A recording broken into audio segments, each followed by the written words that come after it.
difficulties, that's probably a safe bet that won't work right. Probably a safe bet. And this is where I usually get quiet because years and years and years of training, he says, let's fill it. And my first instinct is, be quiet, you idiot. Just be quiet. So I'm going to keep talking for now to stretch it out, stretch it. Just keep talking, Brian. I can do that. Hey, Dirk, anytime now. Wow. No, I like watching you go and trying to take up some time. I'm good. The struggle is real for Brian. It is. I'm struggling today. Don't get me started on today. Ugh.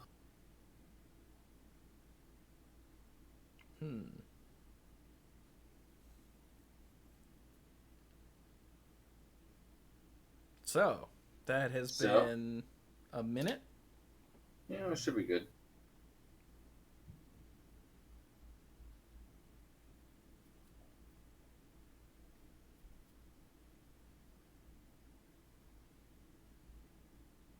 Good.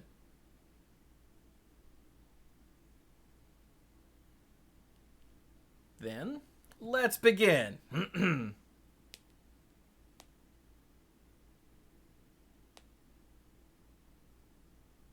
Ow, jam! Hello, everyone, and welcome to the Mana Pool. This is episode 567 of the Mana Pool, and I am Chewy. Hi. Yeah, you are. Yeah, I am. I am joined by some of the dorks, but not necessarily all of the dorks.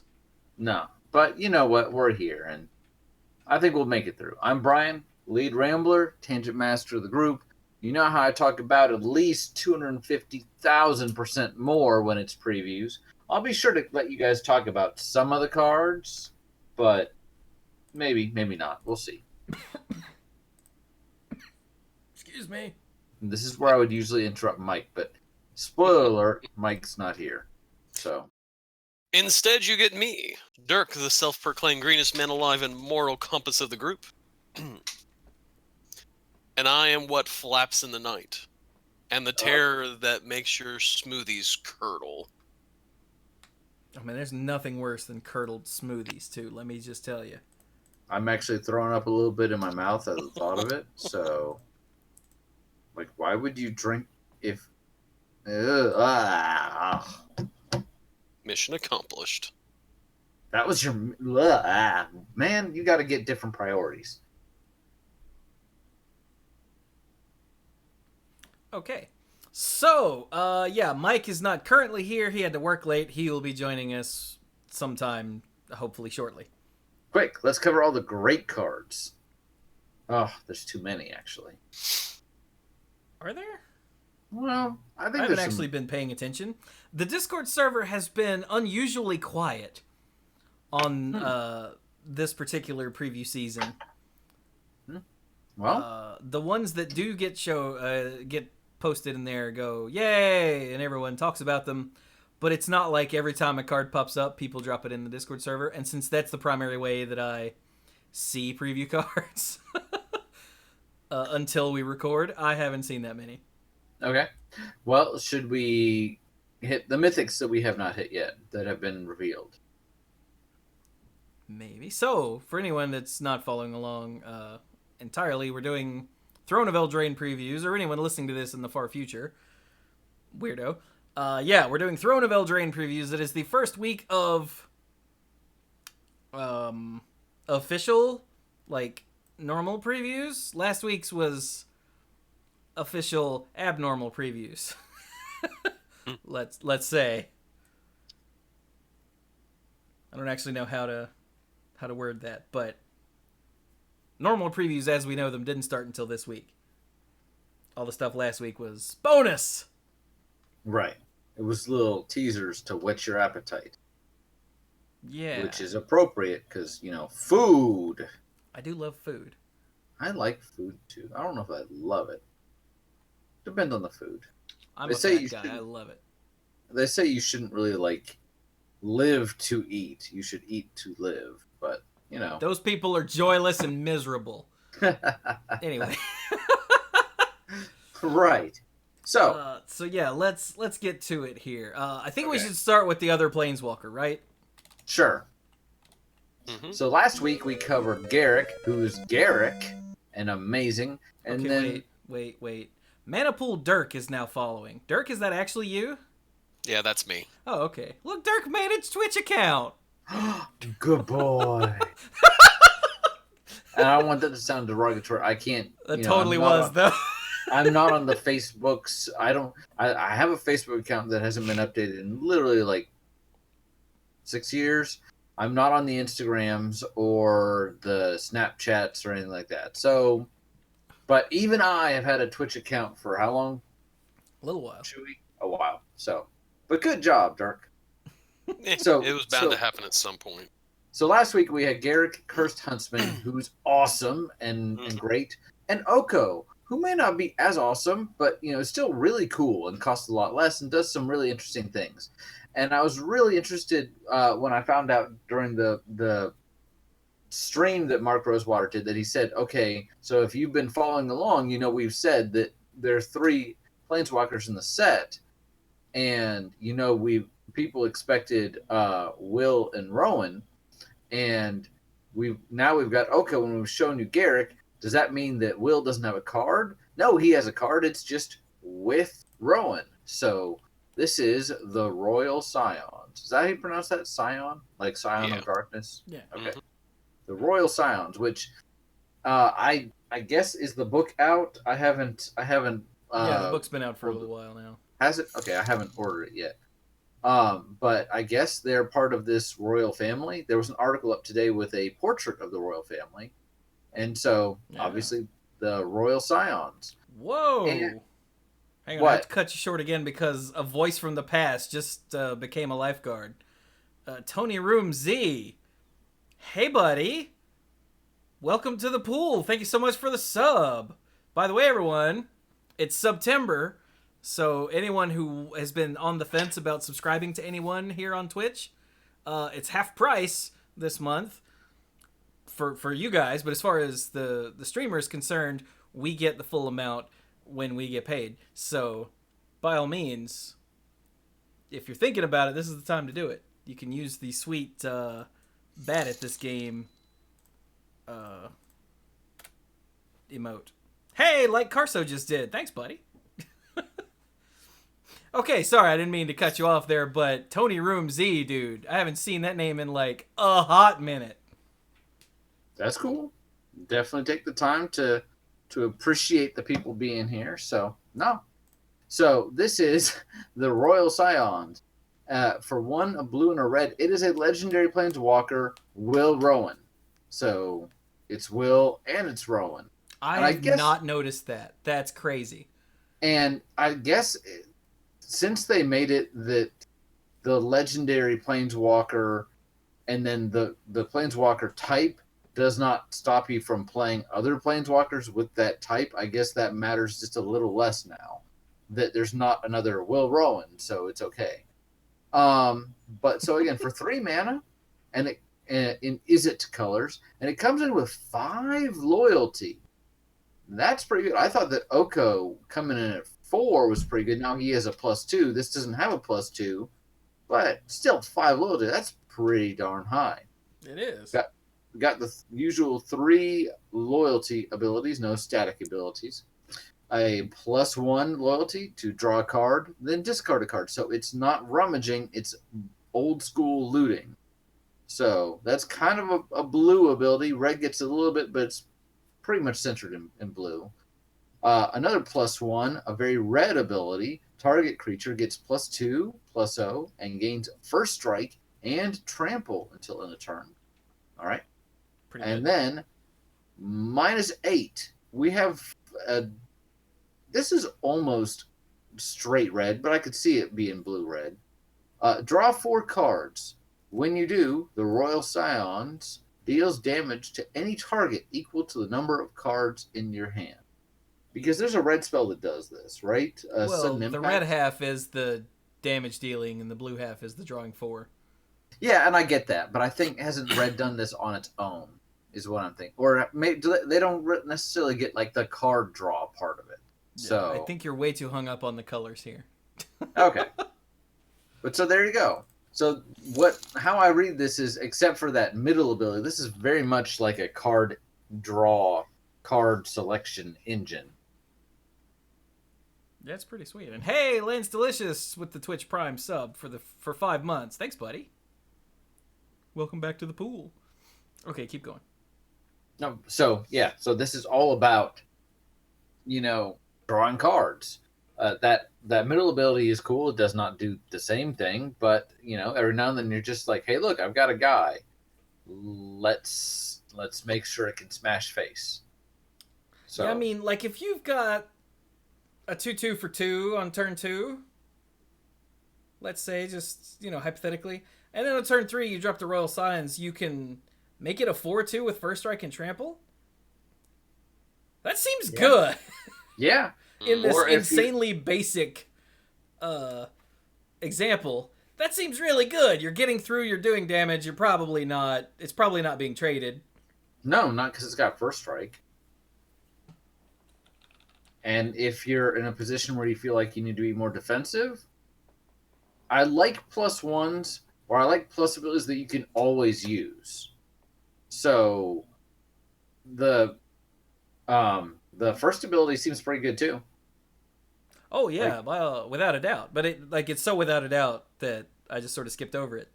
Yeah, so you're more like, okay, how do we apply the second one? And it, as you're pointing out, it doesn't really take a whole lot to, make the second +1 good. Yeah. So yeah. And also notice the second +1 does not say up to 1, so you have to have a target to use it. Correct. Unlike a lot of these pluses that say up to 1 target creature, blah blah blah, just so you can plus it on the first turn you play it if you want. I think the reason that is there is because because a lot of planeswalkers will have 1 plus ability and then 1 minus ability in the limit break. Because you have that other plus ability, if there's not a creature on the board, you can always do the first +1. Yeah. So. And if you have no cards in hand, then you just draw it and then discard it. And discard, yeah. Whatever. I guess that's the worst case scenario. That is, yeah. All right, then. I like it. I don't know if it gets me excited the way that Garrett does, and I don't know if it makes me go, neat, the way that Oko does. This just feels more like a value card. It's funny. I look at these. Garrick, if anything, is more like the Timmy card. And I don't mean that in a bad way. I mean more just like the giant effect. Like, wow. Oko is more the Johnny, like, how do I make this work? And then the Royal Scions is very much just straight spike, just value. Just is how I look at it. Yeah, 3 mana for 6 loyalty. 6 loyalty, card advantage. And again, I'm not saying this is only for a certain type of player. I'm saying that it tends to skew that way in my analysis. Oh my God, is Mike here? You can ask someone else's opinion. Yes, I'm here. Hey, we have literally gotten to the first card, so hi. We had technical difficulties. Oh, okay. They've been resolved. Because of a damn Windows update. I mean, nothing. So, hey, look, Mike is here. Hey. Oh, wait, that means I can switch back to this now that Mike is... Yay! There we go. Okay, so if you want my opinion, you're either going to have to read the card to me or wait a few minutes while I open up the links, then my connection goes to crap. Fair enough. Well, have you seen the Royal Scions? Maybe. I saw a picture of them in Russian. I can't remember whether I read it translation. Okay, Mike. For 3 mana, 5 loyalty. 5 Wow, that's a lot for 3. It is. +1. A blue, and a red. So yeah, 1 blue and a red. And it's Will and Rowan on the same card. Yeah. Okay, so +1, loot. That's good. Okay, +1. Target creature gets +2/+0 first strike and trample. Until end of turn. That's also good. This starts on 5? Yes. Yeah. Okay. -8, draw 4, and sudden impact. Huh. Seems good, right?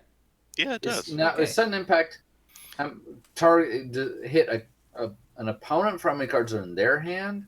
I think sudden impact isn't sudden impact any target for the number of cards in your hand? No, I think it's their hand. Are you thinking of Ire of the Kaminari or whatever that's? Okay, Or maybe is that that one. something else entirely? Draw Whatever. 4, deal damage equal to the number of cards in your hand to any target. Okay, so it's not a win the game limit break. Well, So that makes sense why it starts on. I mean, it says draw 4 cards and do massive damage to something, so it kind of says win the game. I mean, Okay, I mean like if you have, 8 or 9 damage. Yeah, you're gonna get yeah. pretty consistently if you're playing right. I That's mean, a lot. It's not if you have nothing. nothing else in your hand, nothing, then you're dealing 4. No, you draw a card for the turn you activate this. You're dealing 5. Yeah. And drawing 4 cards. So, and it doesn't require any mana at that point. So then you're gonna like cast the spells that you draw. I get your point. It doesn't have the words "you win the game." Yeah. But it doesn't say deal 18, or something like that. Yeah. But it's still That's really good. That's freaking good stuff. good. Yeah, that's exciting. See 3 mana. There are lots of fun ways you could have fun with this. I still think of Mike saying, "What is it? What's the blue card where that Mike decked himself with?" Force fruition. wow, we have to bring No, this the up one where every it's- episode. Okay, I draw 3. He draws 2, or we each draw Trade secrets? Trade Oh, secrets. trade secrets. See, that's the problem is when you're like, "Hey, what's the card that Mike killed himself with?" That's a big doesn't- long list of those. But no, it's I could see trade secrets. What's that one card that Mike used to draw too many cards? Wait a minute. And yeah, I was right there with you on Force Fruition, but the fact that we have multiple entries on this list should really tell you something. Hi, Mike. All right. So the royal signs are cool, not necessarily. Whoops, wrong button. Not necessarily super like They're exciting. they're not like super broken either, but they have the potential to be They're to just do really, something with. again, they're just really good value. So, Yeah. 3 mana for a 5 loyalty planeswalker with 2 relevant +1 abilities. And a limit break that if you get there is just like, okay. So, there are some planeswalkers where you get up to limit break and you really want to go one more time so they stick around. This is one where I really feel like when you get to 8, you're just like cash it in. Just immediately. Yeah. Maybe you'll draw another one. Ooh. Ooh. All right. So, So those are the 3 planeswalkers. yes, But there have been a couple more mythics that are revealed. Do we Yeah. want to? there's one right next to it actually. All right. Well, you're so smart. What is it? Outlaws Merriment, which I spotted this card I think yesterday and went, what? So for 1 a red and 2 white, it's a mythic enchantment. So remember, it's 4 mana. Okay? And it doesn't do anything when you play it. So it's 4 mana, do nothing. Okay, this is important. Because what it does say is, at the beginning of your upkeep, choose one at random. Create a red and white creature token with these characteristics. A 3/1 human warrior with trample and haste. A 2/1 human cleric with lifelink and haste. Or a 1/2 human rogue with haste, and when this creature enters the battlefield, it deals 1 damage to any target. I think this is really neat. That's because it's really neat.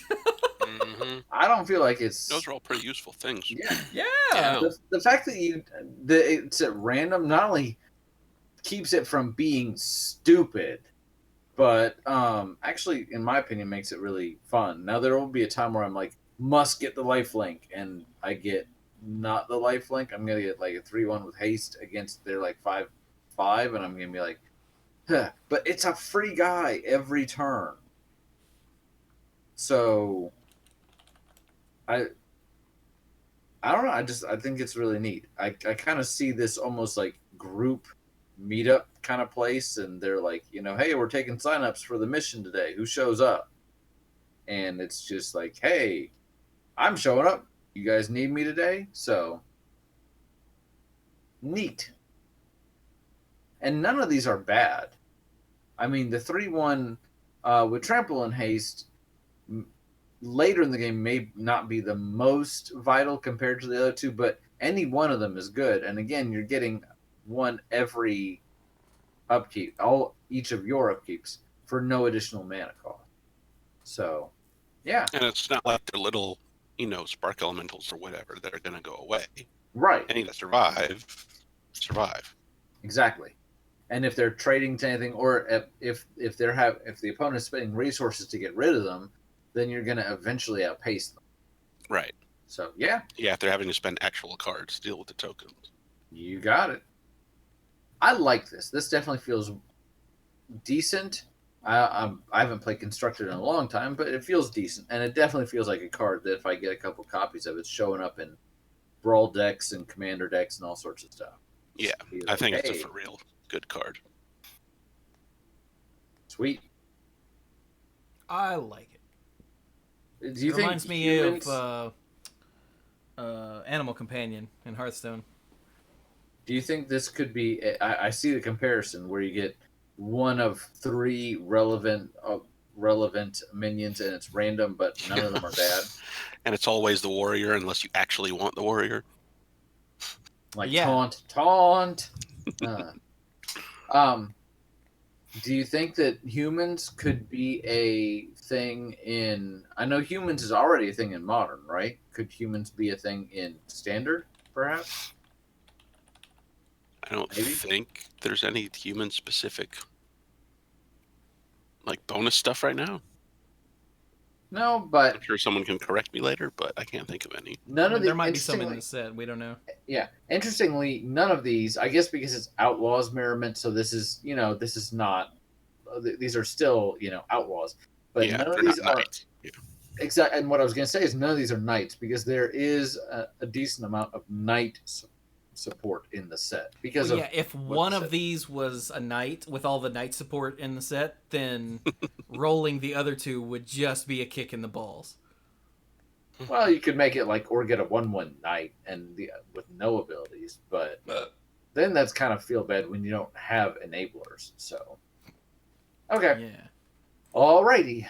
No other multicolor mythics. Correct. God, Dirk. Yep, Questing Beast. Questing Beast. This card is insane. This card is redonkulous. All right. So, for 2 and 2 green, Legendary Beast that is mythic and is a 4/4. It has Vigilance, Death Touch, and Haste. Like you do. Questing Beast is legendary. Questing Beast can't be blocked by creatures with power 2 or less. If you're going to block this, you need to try and kill it type of block. Yep. All right. Combat damage that would be dealt by creatures you control can't be prevented. Take that protection. Whenever Questing Beast deals combat damage to an opponent, it deals that much damage to target planeswalker the player controls. Oh my god. Notice that doesn't say instead. No. Yeah. It's just in addition to. Yeah. So I really want to get rid of your Teferi, but I gotta whittle away your life total. And then we got the kid from the taco commercials. He's like, why not both? Why not both? Exactly. And then everybody's like, yeah, tacos that stand up. I love it.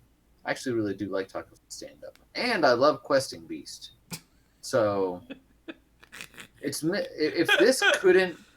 this couldn't be countered, then I would just be like, best creature ever. I'll just sell all my other Magic cards.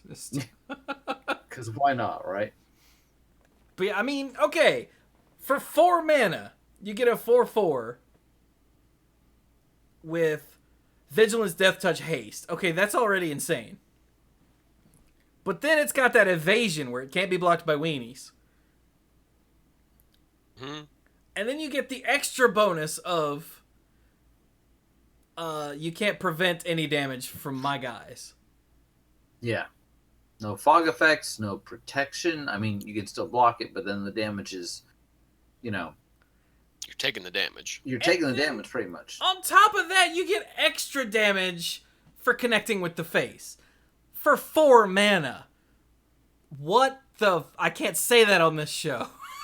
You know what's really fun is if you give this lifelink, then you'll get 4 life from the damage you deal between creatures that block it and the player, because, you know, maybe they do throw something in the way of it, but it's got wait, it doesn't have trample. No, it doesn't have Oh. It trample. doesn't have trample. Okay. All right. So they can still throw something in front of it. It's just got to be something at least Big, partially yeah. beefy. But then you gain the life from when it deals the damage to the planeswalker as well. Yeah, as long as it hits their face at any point. Yes. Yeah. And This if you give feels it trample pushed. and flying and protection from black and from red, then Yeah. This feels wait. pushed. What if we also give it I'm trying to think of some other evergreen thing that it doesn't already have, but nope, it's got all the rest. Yeah. It's like a little green achroma kind of sort of thing. Maybe from Yeah. now on we'll stop comparing cards to achroma and we'll say, oh, it's the white questing beast. Only if it's a 4/4 for 4 though. What So what is the questing beast? I know it's an Arthurian thing. I don't know. I'm not familiar with the questing beast myself. Dirk? I love me some Arthur, but I'm not. Damn it. The only questing beast I'm aware of is a rabbit. Oh my god. So the questing beast, the name the questing beast actually is from Arthurian things, but I don't know enough about it. But I saw people on Twitter complaining that this wasn't it didn't reference the actual anything to do with the actual questing beast. And what I wanted to do was take that person and shake them. The set is not a straight translation. It's like people getting upset during Theros block that things deviated from Greek mythology. I saw so many posts about like that's not what Heracles would do and da da da. And I'm like, this is not. It's not meant to be a 1-for-1 thing. So they can reference it as an homage and use it as inspiration without being slaves to it. Yep. Wow. All right. Well, I'm not going to worry about that. I want to talk about another cool mythic that I saw earlier today, and I'm like, this is amazing. And it's in white, and it's called the Harmonious Archon. Have you guys seen this? Yeah, this card is silly too. This is kind of ridiculous. And the funny thing is, it's actually good against Questing Beast. So, for 4 and 2 white, it is an Archon. It's mythic, and it has flying. Non-Archon, and it's a 4/5. That's not irrelevant. Non-Archon creatures, all of them, have base power and toughness 3/3. All of them. All of them. Yours, mine, everybody's. The guy playing at the 2 tables down, his are suddenly 3/3s. Maybe not quite that far. When Harmonious Archon enters the battlefield, create 2 1/1 white human creature tokens, which, by the way, are now 3/3s. So, for 6 mana, you get a 4/5 flyer that also creates 6 power on the board. And resets everything, makes your small stuff bigger, and makes the opponent's big stuff and small stuff, don't get me wrong, it could backfire, but makes their dragons pretty puny. And now all of a sudden everything can block a questing beast, which in and of itself is now a 3/3. With still some amazing abilities, don't get me wrong, but it gives you 2 things to block and kill a questing. So, aha. Like It only comes down 2 turns later, so it's a 10. It gives you 10-11 worth of stats on an empty board. on an empty board, yeah. What? Yeah. Like what? Yeah. Oh, and yeah, Nerd Soda in the chat just said Ungoro belongs to the Titans. I was like, it's Sunkeeper Tarum. from Hearthstone. Oh yeah. He turns everything else into 3/3s as well. So Yeah. all of your little soldiers are like, ah. And then I just real quick, it's not a mythic, but I want to cover with this Beloved Princess. It's a simple common for 1 mana. It's a 1/1 human noble with lifelink. And Beloved Princess can't be blocked by creatures with power 3 or greater. And she just loves this Archon so much. Oh, wow. Because She suddenly becomes unblockable. she becomes a 3/3 with lifelink that's unblockable. Yeah. I still think she's kind of neat, but the first thing I thought when I saw her was, hey, you should pump up her power. That way anything, that blocks her one-on-one won't be enough to, like, kill her. And then I saw the Archon, and I'm like, that's an amazing card on its own that also happens to combo with a common card. I like it. Beloved Princess is a human noble, because noble is a thing that they've added. Yep. They've also I added think we talked peasant, about that. which I don't think was here yet last week. It wasn't. Noble was, peasant was not. Yeah. All right. Are there more? I love in the art direction. They actually talked in the article about the art direction for Beloved Princess, and they made it very clear in the art description that the princess is supposed to be like, ooh, pretty, and completely oblivious to her surroundings. And if you look at it, it's a little like, where are you going? I don't see any more mythics in white. No. I think all we have left is in red. Red? Yeah.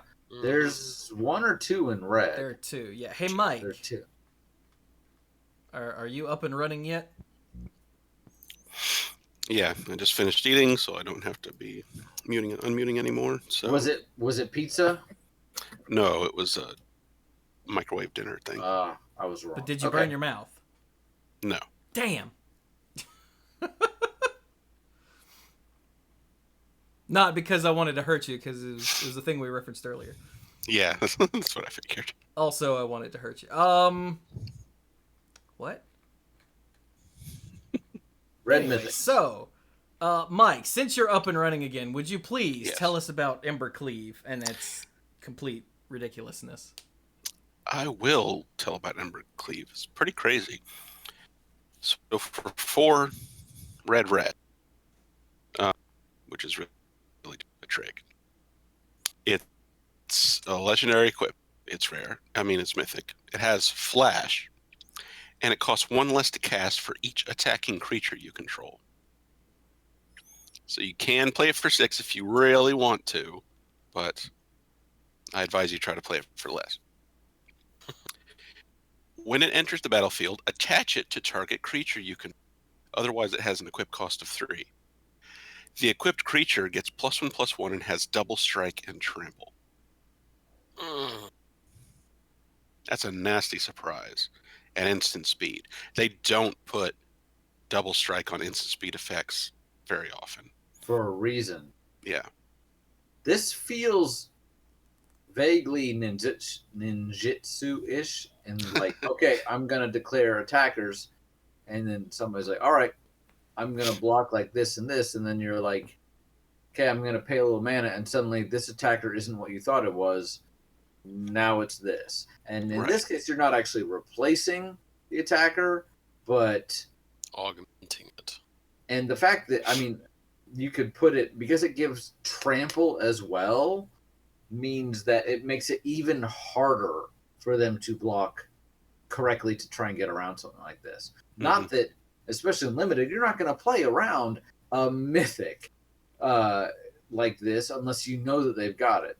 And when this comes down, I mean, just, yeah. Like Mike said, you could just hard cast this for 6, but unless you're planning to do this on defense, which, I mean, if you really needed to, it is an option.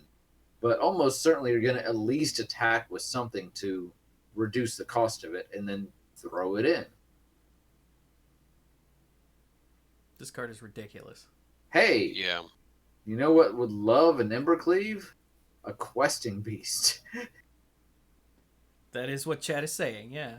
because I didn't have that open. I mean, I had it open, but I had it over another window. But I'm like, okay, what are two abilities that the questing beast doesn't actually have? Double strike and trample. Seems okay. And you can even do it. Wait, hang on. Yeah, you can even do this after blockers are declared. Yeah, Yeah. that's what I was referencing a minute ago. See how they block, and then be like, I mean, in theory, you get the cost reduction during your combat because it's for each attacking creature you control, but it has flash, so you could literally play this at any time if you have the 6-man. And because it has the equip trigger, it will always be relevant. Yeah, and also in the chat a minute or so ago, Lance Delicious mentioned it in relation to Stoneforge Mystic. If you get this on the battlefield anyway, that ability will trigger, and it'll attach to something. Yeah. I mean, I can see the really niche, like, all right, you've got a guy, I've got an X burn spell, I'm going to hit your guy where X is their toughness, and you're like, now it has +1/+1 and is awesome because it's holding sword. And they're like, attack into it, okay, it's got double strike. Yeah. And I asked, when this was revealed, I asked the Discord server, what sword is this, like, referencing? And I don't think it's referencing a specific sword. I think it's just referencing a awesome magical sword that you get in Fairy Tales and Arthurian Legends. Yeah. Unless it's covered by the book, then this is just like the mythical... Apparently Rosewater confirmed that it's supposed to be Excalibur. Yeah, Oh, really? that's believable. Yeah. They put up on the whiteboard, let's make it Excalibur. That's pretty good. The sword that literally was supposed to be unbeatable. Too bad he threw away the sheath. Like a dummy. Like a dumb. Alright, so Embercleave is nuts. It's a combat trick that sticks around and continues tricking. Yep. Like you do. Like you do. One more mythic in red. Hey, Chewie. Yeah. You like robbing the rich to feed the Chewie? I would love to rob the rich to feed the Chewie. So, Robber of the Rich for 1 in a red is a 2/2, what? Human Archer Rogue. Okay. I missed that type line. I'm missing type lines on these for some reason. Very much Robin Hood. So, Robber of the Rich has Reach and Haste as a 2/2 for 2. Okay, got it. Whenever, there's a lot of words on this card. Whenever Robber of the Rich attacks, if defending player has more cards in hand than you, so if they're rich, okay, exile the top card of their library. Because you're stealing from them. Yeah. During any turn you attacked with a rogue, okay, Yep. just any rogue, Yep. you may cast that card, and you may spend mana as though it were mana of any color to cast that spell. Yeah. Because if one of his underlings or merry men or whatever did it, then he still gets the benefit. So Mike, rules guy. Yes. I attack with Robber of the Rich because he's got haste, so why not? And the person I'm attacking has more cards in hand, so I exile the top card of their deck. And some point later, before I can attack again, they're like, burn spell, kill Robber of the Rich. I'm like, okay. I then later attack with a different rogue. The exiled card, does it still have this ability, or does Robber of the Rich... Okay. It does. Yeah, that during the sentence that starts during your turn, that's not a separate ability. That's an effect that's created when that triggered ability resolves. And it just sticks around. Oh. Yeah. It's not dependent on Robber of the Rich being on the battlefield.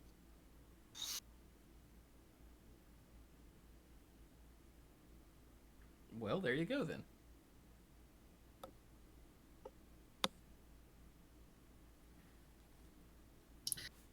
And it's I interesting. just like that it goes with any rogue. Yeah. Yeah. So he steals it, and then later anyone from his band of merry men can totally use it. Yeah. But it's not like a straight, like, okay, this is mine to cast whenever I want. You still have to attack with a rogue to be able to cast whatever you get. Yes. But if nothing else, he's a rogue, so you can always cast it the turn that you attack with him. So, if you have the mana to do it. Yeah. And interestingly enough, it never changes the balance of card advantage. And because the whole thing relies on you having less cards in hand than them, this never takes a card out of their hand, and it never actually puts a card, aside from a draw spell, into your hand. That's a good point. So that balance remains. Huh. That is a good point.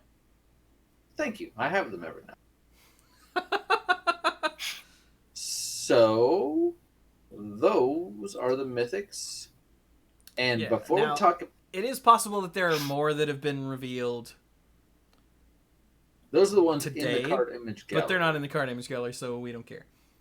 I guess the only other one would be the buy a box promo. Oh, right. Yeah, we should talk about him because he's nuts. Is he? Yeah. I just kind of was like, but all right. Oh yeah, he's only attracted to a very limited audience, but that audience loves it. Okay. Well, Yeah. if you're so smart, who is he? Yeah, Mike, you're so smart with your beard and your smarts. Okay, so You here he are is on the smart. he's on the variants Yeah. page. Yeah, he's Got only it. on the Not on variants the- page. Yeah. So Kenrith, the Returned King, is 4 and a white for a 5/5 legendary human noble. He has 5 different abilities, one in each of the colors of magic. The first one, pay a red. All creatures gain trample and haste until end of turn. Oh, wow. So you start to get the idea of what kind of card this is. I actually did miss that it was all creatures, so that could be interesting politically. I do like that. Yeah. 1 in a green, put a +1/+1 counter on target creature. 2 in a white, target player gains 5 life. 3 in a blue, target player draws a card. 4 in a black, put target creature card from a graveyard onto the battlefield under its owner's control. All right, I completely changed my position. I saw this. No. I saw this and I'm like, oh, look, it's got 5 abilities and they're just good ability. And I just thought it's another good stuff commander. I'm like, and that kind of bores me a little bit. I want to do something creative. Back in the day when we were like, when you had literally 2 options for 5 color commanders and it was Sliver Queen and Reaper King, then that was pretty much what you had. Okay, and yes, like Corona, but we don't talk about her. So We try not to anyway. So but now you have so many options. I feel like if you want a 5 color commander, you've got lots. So I saw this and I'm like, it's boring. I really was. And literally sitting here, this allows you to be super political. Hey, all of our stuff has haste. It happens to be Mike's turn. Mike, you should definitely attack Chewie. Hey, make your guy bigger. Yes, You sir. gain 5 life. Hey, Dirk, draw a card. And I think shorthand. Hey, Chewie, since Mike attacked you with all of his stuff, here's one of your dudes back. Here's one of your dudes. When I'm reading that last ability, I must have started reading it and been like, oh, I know what this does, because I missed that you didn't And get he's it. tuned out. So yeah. Okay, because I wondered why you of all people reacted to it the way you did initially. That Well, explanation makes a lot of sense. I mean, you know me. I love group hug. I have I have a group hug. This commander is sitting right here, a Zedru the Great-Hearted deck right here. The whole object of the deck is just like make everybody happy. I still don't think I've won with that deck. Wow, I have a lot more respect for this card now. So thank you, Mike. Thank you for actually reading the card and making me go, oh, cool. I like it. He's a king. He's political. He's like, you get to have a baby. You get the other half. Sorry about that. I'll bring it back from the dead somehow. Still half a baby, though. So, anyway, somebody else say something quick. I have no idea what just happened, but I liked it. So yeah, this is the Buy a Box promo. You can get it by buying a box, or you can get it in the premium boosters. Yeah. That's all I have to say about that. Yeah. This is Okay. also like Will and Rowan's dad, right? Yeah, if you see the portrait that was put up, I believe it's supposed to be their dad. Here's this in the Discord. Boop. And you don't just open that up and like right away you have the family portrait.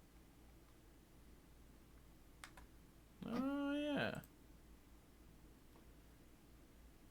And I guess they're supposed to be like the royal family. I know that in the mechanics article they talked about the different houses, but I guess this is like the house to rule them all. They're the circles, right? Because we got the circle queen here. So yeah, it says that senior art director Cynthia Shefford decided to catch up with Kate Elliott, author of The Wildered Quest, to learn how she fleshed out one of Eldraine's royal families. One of okay. Yeah.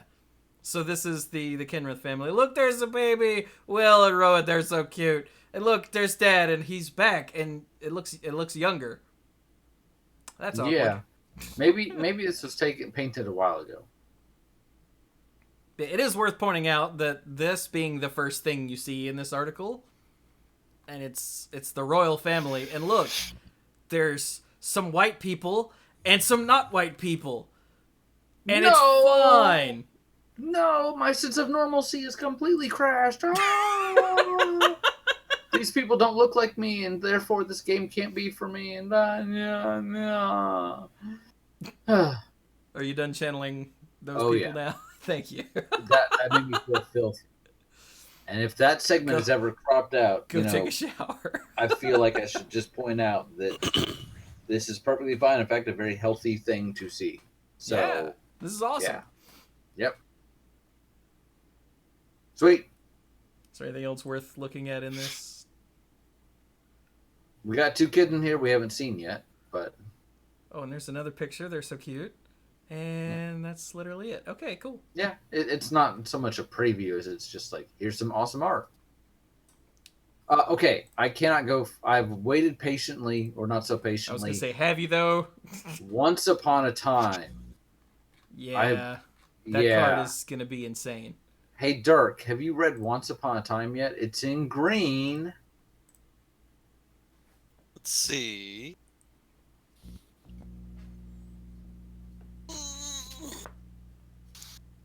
LMN. Once upon a time.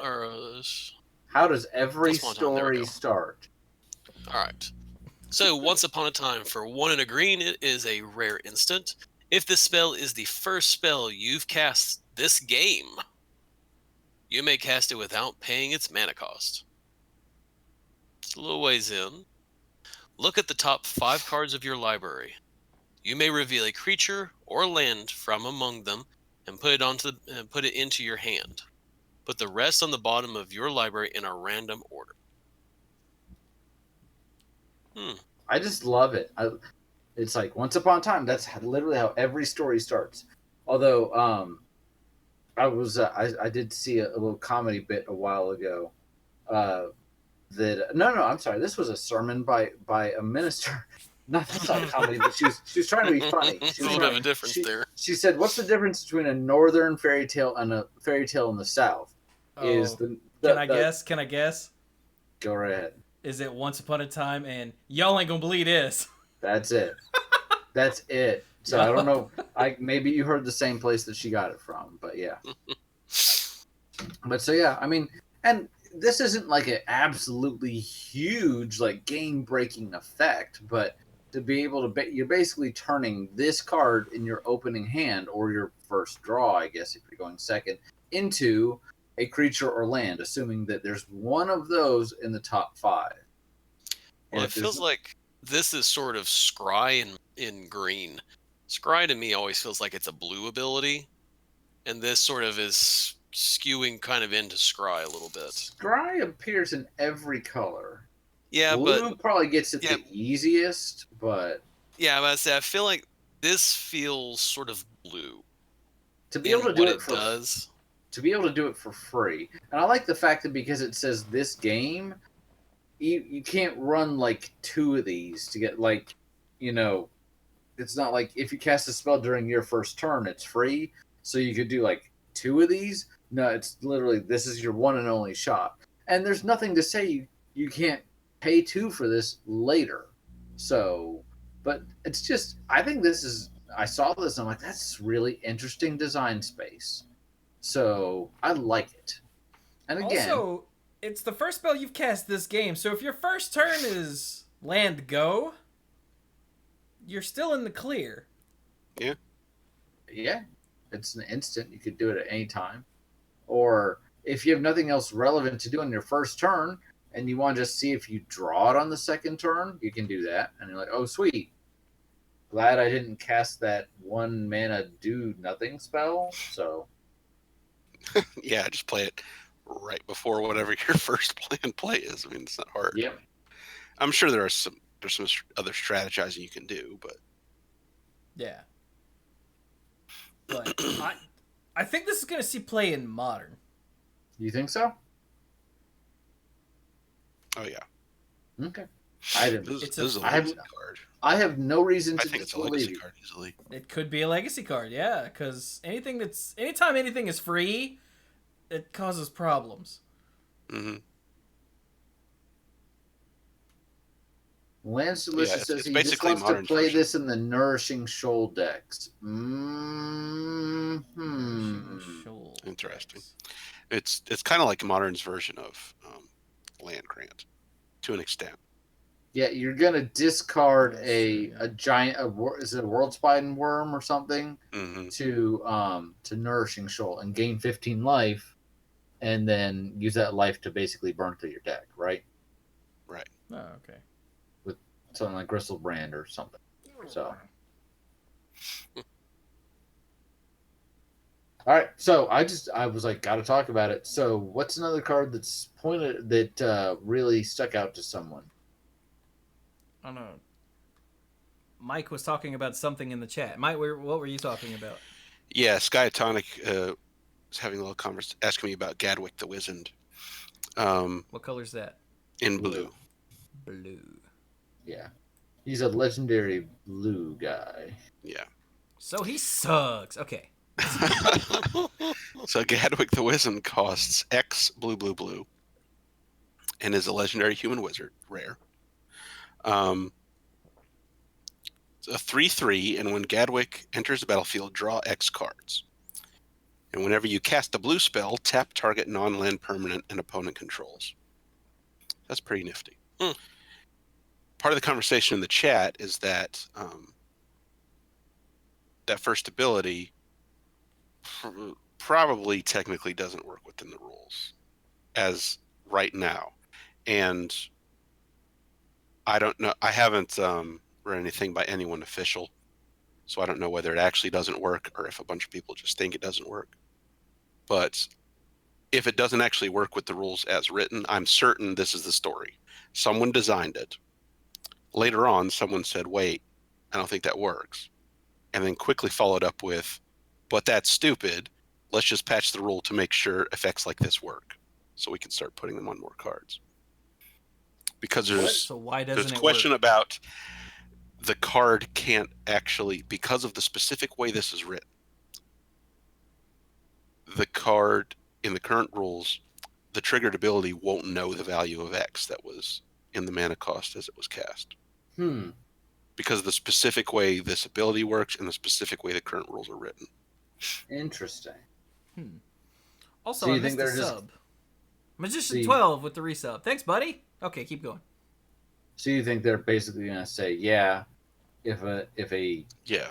card I mean, it's like references X, they'll clarify it. They'll clarify it to say that an X is the mana cost is one of the pieces of information that can be carried over when after the permanent has entered the battlefield. Like things that enter with X counters, they're still in the process of resolving and entering the battlefield or whatever. They can get the information from the mana that was spent to cast the spell and the value of X that was chosen. But once this is on the battlefield with the current way it works, it can't get that information anymore with the specific way the rule is written. So they're going to patch it to make this work and to make other effects, to make it so that they can do effects this way in the future and actually have it work like, a reasonable portion would assume it does. Yeah, the rules don't have to be awful and arcane and stupid when you can just make them work the way that a human brain works. Yes. Yeah. Like, I looked up Maga Trader to Mortals to see how that worked. Mm-hmm. And it says, it says comes into play because it's old. It says it enters the battlefield with X +1/+1 counters on it. And when it comes into play, target player loses life equal to the number of +1/+1 counters on it. Yeah, that's the first card my brain went to when I saw the XCCC mana cost. And for some reason, I also thought, oh, this can make itself bigger. And it wasn't until I read it this again that I realized that Gadwick didn't actually give himself +1/+1 counters, which is fine. I mean, he doesn't need to be stupid big. He's a human wizard. He's an old guy, reading books. That's fine. But that's where my brain went. So, and I wonder if it was because of MAGA.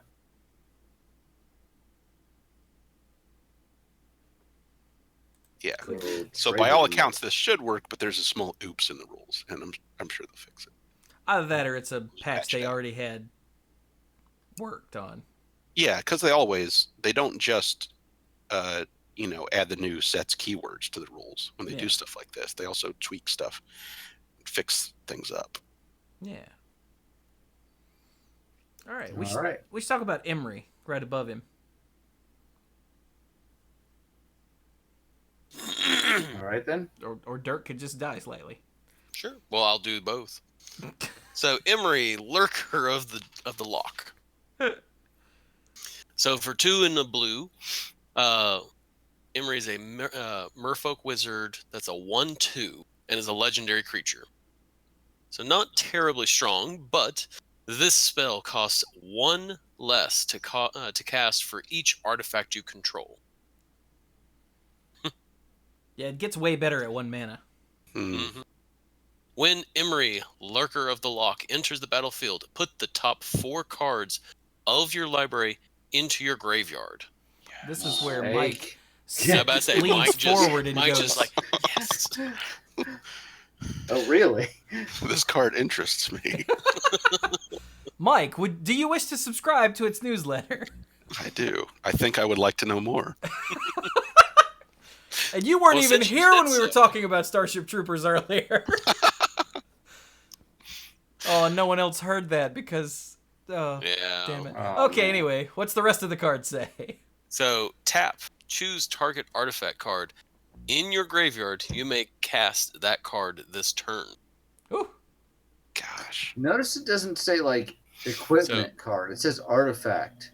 Yeah. The first time Mike brings back a Wormhole engine with this, I'm just going to be I was about to say.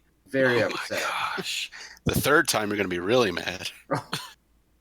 Chewie's like, well, get back my spine of his saw. And I'm like, doesn't that have a clause to come back anyway? He's like, yeah, but now I can do it this way.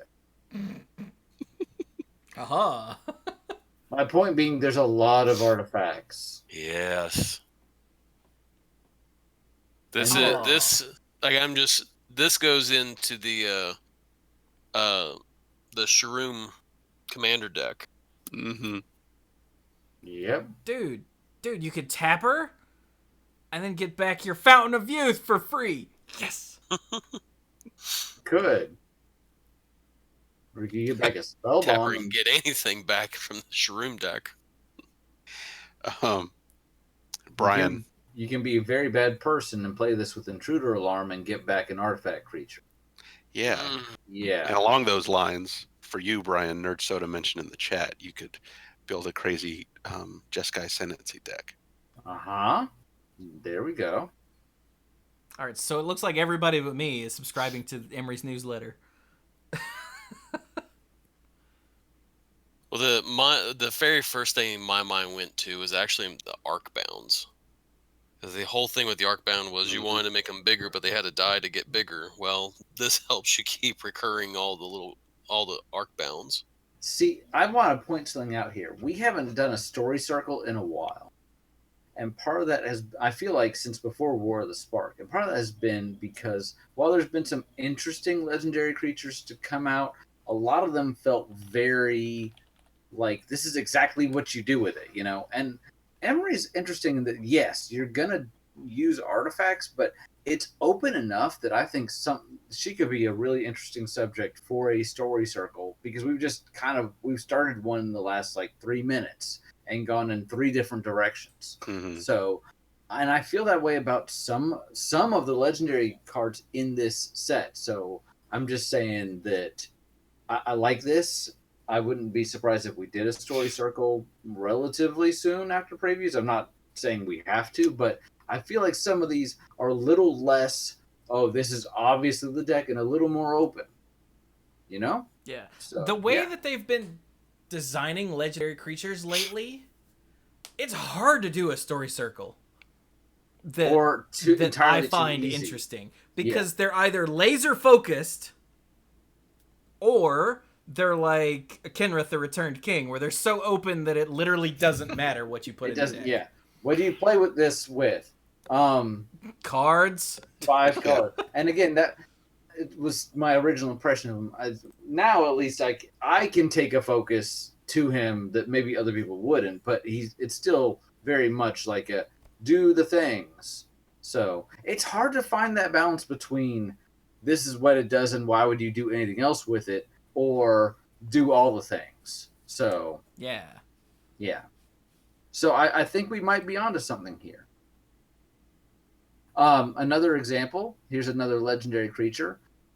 In black, Ayara, first of Lochthwain. Lochthwain. There you go. But there's no T. There is a T. Oh, there's a T. I was saying too far back. There's no T. Good. For 3 black, dark ritual mana. It's a she is a she. I think she's a she. I think she's a she. Is a 2/3 legendary elf noble rare.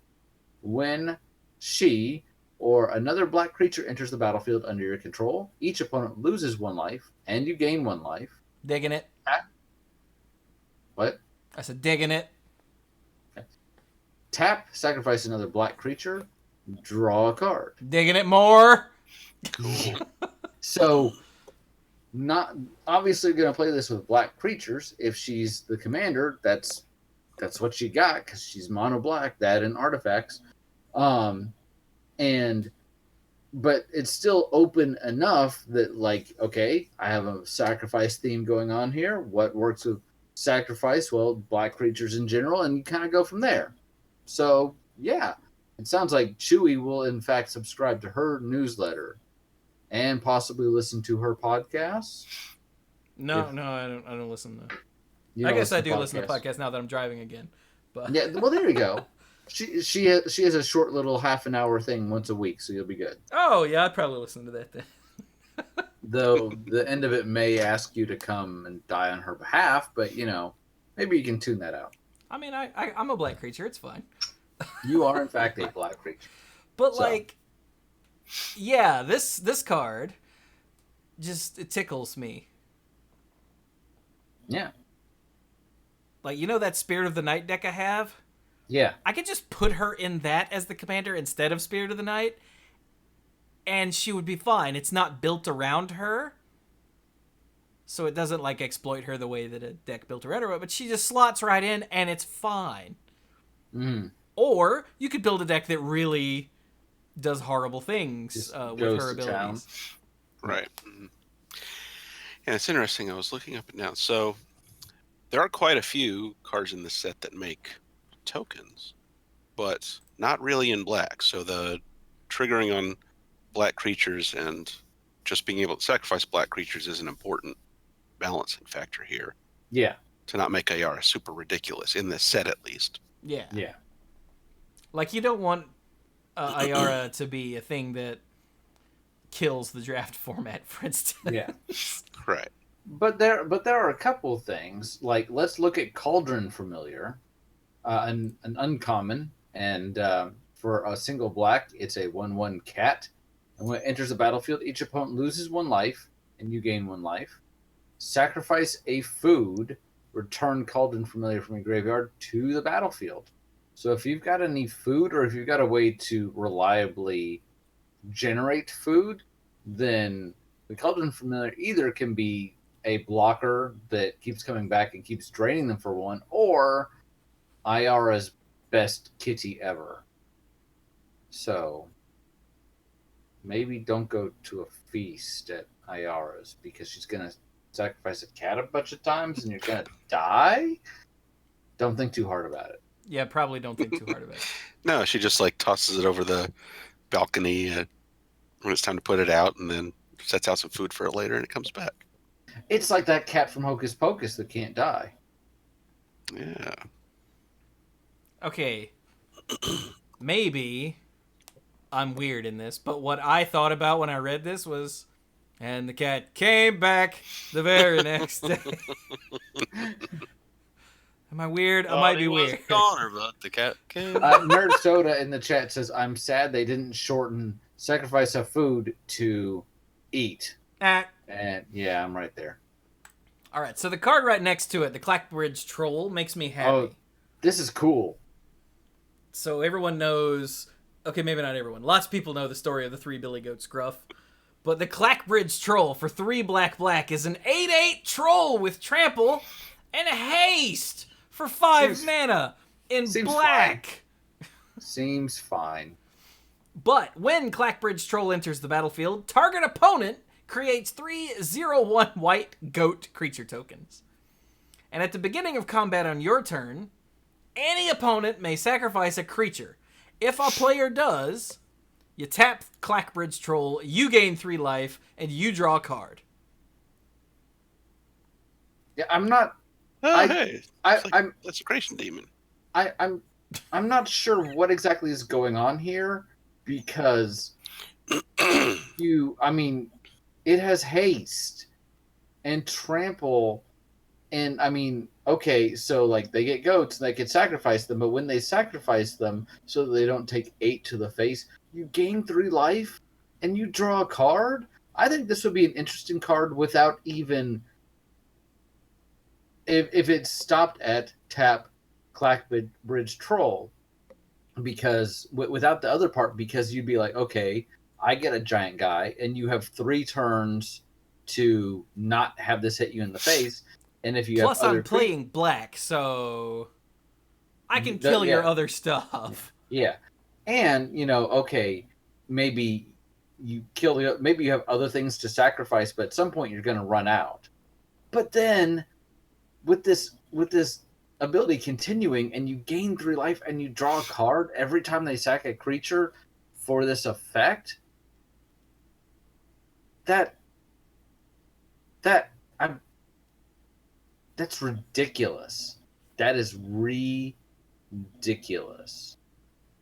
I feel like I'm going to lose so hard to this, because they're just going to play it. I'm just going to be like, all right, I can't kill it, so I'm just going to lose. Yeah, what does Desecration Demon do? It's 4 for a 6/6 with flying, and at the beginning of any combat, so not just during your turn, at the beginning of combat, someone can sacrifice a creature, and you tap Desecration Demon and put a +1/+1 counter on it. And it's flying and trample. It's a 6/6 flying trample. It does not have trample. It doesn't have trample? Nope. Okay, never mind. And it doesn't have haste. I didn't say it had haste. I know, I'm just pointing it out. Oh, he's comparing it to the Clackbridge Troll, yeah. Yeah. Right. But I think this is way better than Desecration Demon. This seems redonkulous. Just because... So for 5 mana, it could be an enchantment that says, at the beginning of combat on your turn, any opponent sacks a creature If they do, you gain 3 life and draw a card. If they don't, they take 8 life. Yeah. I would play that enchantment and snicker quietly to myself. Yeah. So the fact that it's on an 8/8 actually makes it kind of worse, because, well, they could just kill it, because, you know, it dies to bacon to a pie. But still. I would not eat that pie. You would if I didn't tell you what was in it. It would be... How big is this pie? I think it'd be noticeable. It's a big-ass pie. Like, where'd you get this pie? Oh, man. We haven't talked about any adventure guys this game, or this episode, have we? We haven't. All right. Somebody should tell us about the Murderous Rider. Because this is my favorite adventure that we've seen yet. Well, then why don't you tell us about it if it's your favorite? Well, okay then. For 1 black, Murderous Rider is a 2/3 rare zombie knight. With lifelink, and when Murderous Rider dies, put it on the bottom of its owner's library. That's neat. But it has an adventure, Swift End, which is an instant adventure. Destroy target creature or planeswalker, you lose 2 life. Doesn't that sound familiar? It does. Like, is that a card? Well, for 1 and 2 No, it's black, destroying a creature or planeswalker, I don't know about the losing 2 life, but then this thing has lifelink, so That's true, yeah. you get it right back. Plus maybe some more. Yeah, Hero's End didn't have the 2 life rider. Oh, okay. Ha! It's The just a 2 life balance thing. rider. Wow. Because it's a knight, but it's got a murderous rider in the adventure. Get it? Okay. I'm just saying, this card is very deep in its silliness. It's a zombie knight. And it's a zombie knight. But I like that you can't, like, do really gross shenanigans by getting it back to your hand every turn and killing more things. Because it jumps to the bottom of the owner's library. And Yeah. Originally I thought that was, oh, look, it's an undead so it doesn't die. But now I wonder if it's like because I've seen a lot of decks on duels where like Ravenous Chupacabra. Later, get the Ravenous Chupacabra. I almost don't want to kill the Chupacabra because it ends up getting resurrected like a lot. So I'm wondering if this is more of a safety valve than a feature. So could be. I can believe that. Yeah. it is rare. And it's really What did- good. What did you guys think of the Wish Claw Talisman? I didn't. All right, well, Interesting. then you should read it, Chewy, because I want to get your first impression. I just read 2 cards. I know, but go ahead. All right. Wishclaw Talisman for 1 and a black is an artifact that's rare. Yes, it's another colored artifact. It's fine. It enters the battlefield with 3 wish counters on it. Is this the monkey's paw? Maybe a little bit. Maybe. Okay. 1 and tap and remove a wish counter from it. : Search your library for a card, put it into your hand, then shuffle your library. An opponent gains control of Wishclaw Talisman. Activate this only during your turn. God, it is the monkey's paw. Buh.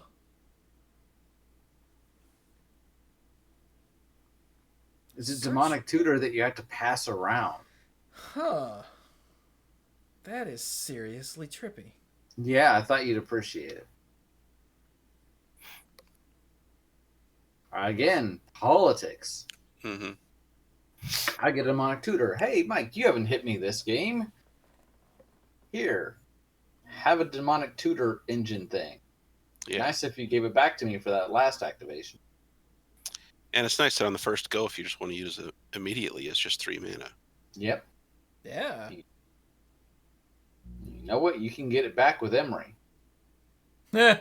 Although it does not, it's noticeable, it does not sacrifice itself when the last counter's removed. Oh, It'll that's just true. kind of sit there. Mm-hmm. So, Oh, yeah, because the paw's all closed up. And yeah. what are you going to do? Pry it open? No, you'll just break the fingers. Oh, and then you throw it away, and then Emery gets it back for you. Oh, okay. He's like, hey, I think you dropped this. So, hey, Dirk, what do you got? Chewie's been reading lots of cards for some reason, so what do you got? I didn't want to. Oh, I dude, did you know. guys see the variant art on Murderous Rider? Uh, Whoa. Hmm. That's pretty. Yeah, I like that. Okay, sorry. One of the things I saw is that there were two Sir legendary creatures that are In uncommon, red. two new ones. So there's the red one and the blue one. Okay. There's Sir Eleonora, the Discerning, that's in blue. For 3 and 2 blue, legendary human knight, uncommon, star and 4 for power and toughness. Sir Eleonora, the Discerning discerns power is equal to the number of cards in your hand. Oh. When Sir Eleonora enters the battlefield, draw a card. Spells your opponents cast that target Sir Eleonora cost 2 more to cast. Dude, she's a badass. That's good for an uncommon. Yeah. Yeah, for It's uncommon. uncommon? Yeah. That's Yeah. uncommon. Holy Yeah. crap. That's good, right? That is That's good. pretty I think good. so. Yeah. And then there's the red one, Sir Kara the Bold. For 3 and 2 red. Human Knight, 3/3 legendary creature, uncommon. When Sir Kara the Bold or an instant or sorcery card you control deals damage to a player, exile the top card of your library. You may play that card this turn. What the hell? It's not bad. And then tap Sir Kara, deals 1 damage to any target. Okay, wait. These are some Now, really... that can make for some really exciting situations. Yeah. Okay, wait. These when uncommon legendaries are... These are when really good ones. Sir Kara or an instant or sorcery deals damage to a player. Yeah. Exile the top card of your library. You may play that card this turn. Okay, so it's weird red card draw. Got it. Yeah, and you can keep chaining it. Yeah. So if your deck is like, I don't know, burn spells, then maybe you'll be like, Tapper, deal 1 damage, and I exile a shock. Gee, I guess I'll play the shock. I reveal, and keep doing that until you get to something that's not a burn spell. This feels like it can close out a game out of nowhere. Hmm. Luckily, Like, I'm at it's more expensive than what's the freaking Light of the Stage. It's more expensive than Light Up the Stage, and it's more expensive than the Magcap, the enchantment that lets you play spells off the top of your library. Experimental Frenzy. Experimental Frenzy. Yeah, and it's on a But- creature and blah, blah, blah. That's all balancing. It's Yeah. on a creature, but she also doesn't have haste. The funny thing is, if you pay 5 and then you get to untap her next turn, you in theory have at least 5 mana to cast the whatever you find. So you could go nuts. Yeah, so you're set up pretty well. And if you have at least 1 spell in hand, so that if you hit a brick on your library, you can just be, oh, I'll play this instead and get another card. You know, I could see this being like, and you take 7. So, without it being magical Christmas light. So have we seen any of the other green uncommon, or the green or the white one yet? No. And no. Okay. No. What we have seen is a feasting Troll King Oh yeah, someone in chat was asking about that earlier. for 2 and 4 green mana. That's a lot of green mana. That is a lot It of is- green mana. But it's a 7/6 Troll Noble, which that's an interesting type. Vigilance and Trample. Pooh. When it enters the battlefield, if you cast it from your hand, create 3 food tokens. Om Nice. nom. Sacrifice 3 food tokens. Return Feasting Troll King from your graveyard to the battlefield. Activate this ability only during your turn. And it's not 3 food tokens, it's 3 foods. Did I say tokens? Yeah. I apologize. Which is important because there are non-token foods. I think we talked about that last week. Which is why, like, other things, like the cat we talked about, say sacrifice a food. Yeah. So, yeah. Ginger Brute is a food. Yeah, he is. So, but yeah. 7/6 Vigilance and Trample that if you're like Mike and you throw him in your graveyard and you find other ways to get food, you might even get him out early.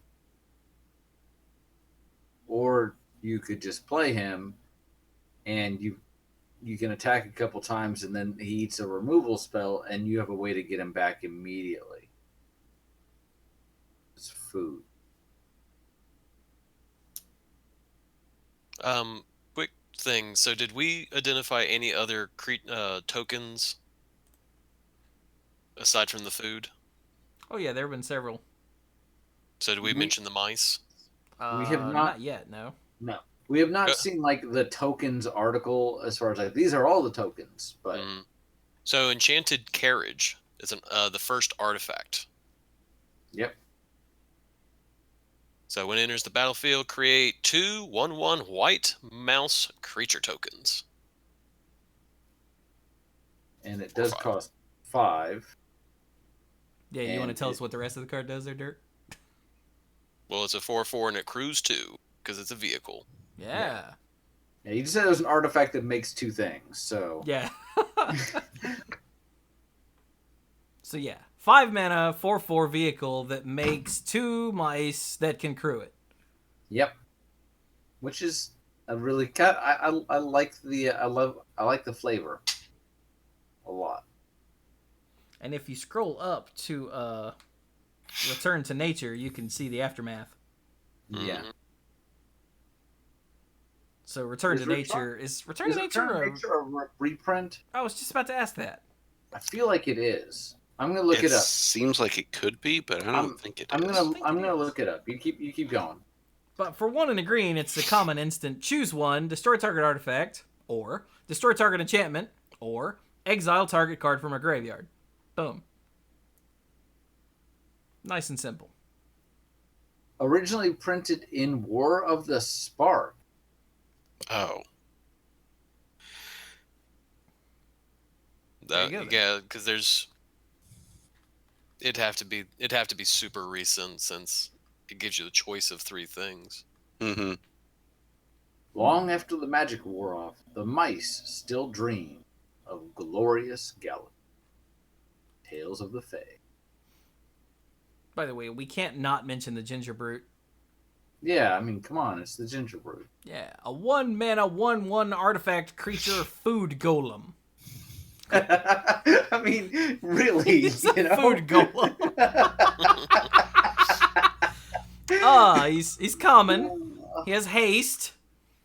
And you pay 1, and Ginger Brute can't be blocked this turn except by creatures with haste.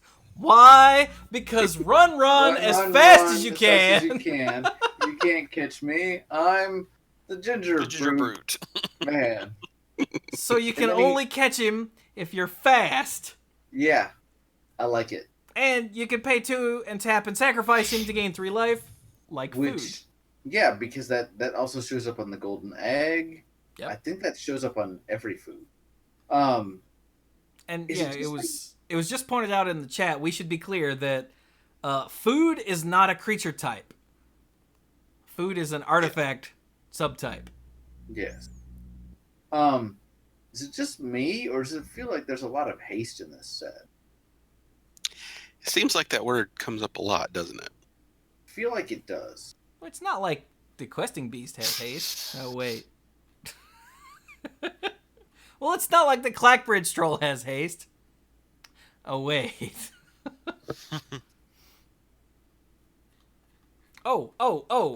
Mike. Yes. Have you seen the Lochmere Serpent in multicolored? That was a cool sound. I think I saw this earlier, but I will read it again. Lockmere Serpent. 4 blue and a black for a rare 7/7 Serpent with Flash. Wow. 6 mana for a 7/7 with Flash. That's a rude surprise. All right. Has 3 different activated abilities. Pay a blue and sacrifice an island. Lockmere Serpent can't be blocked this turn. Pay a black and sacrifice a swamp. You gain 1 life and draw a card. Pay a blue and a black. Exile 5 target cards from an opponent's graveyard. That's part of the effect, not the cost. Return Lockmere Serpent from your graveyard to your hand. Activate this ability only anytime you could cast a sorcery.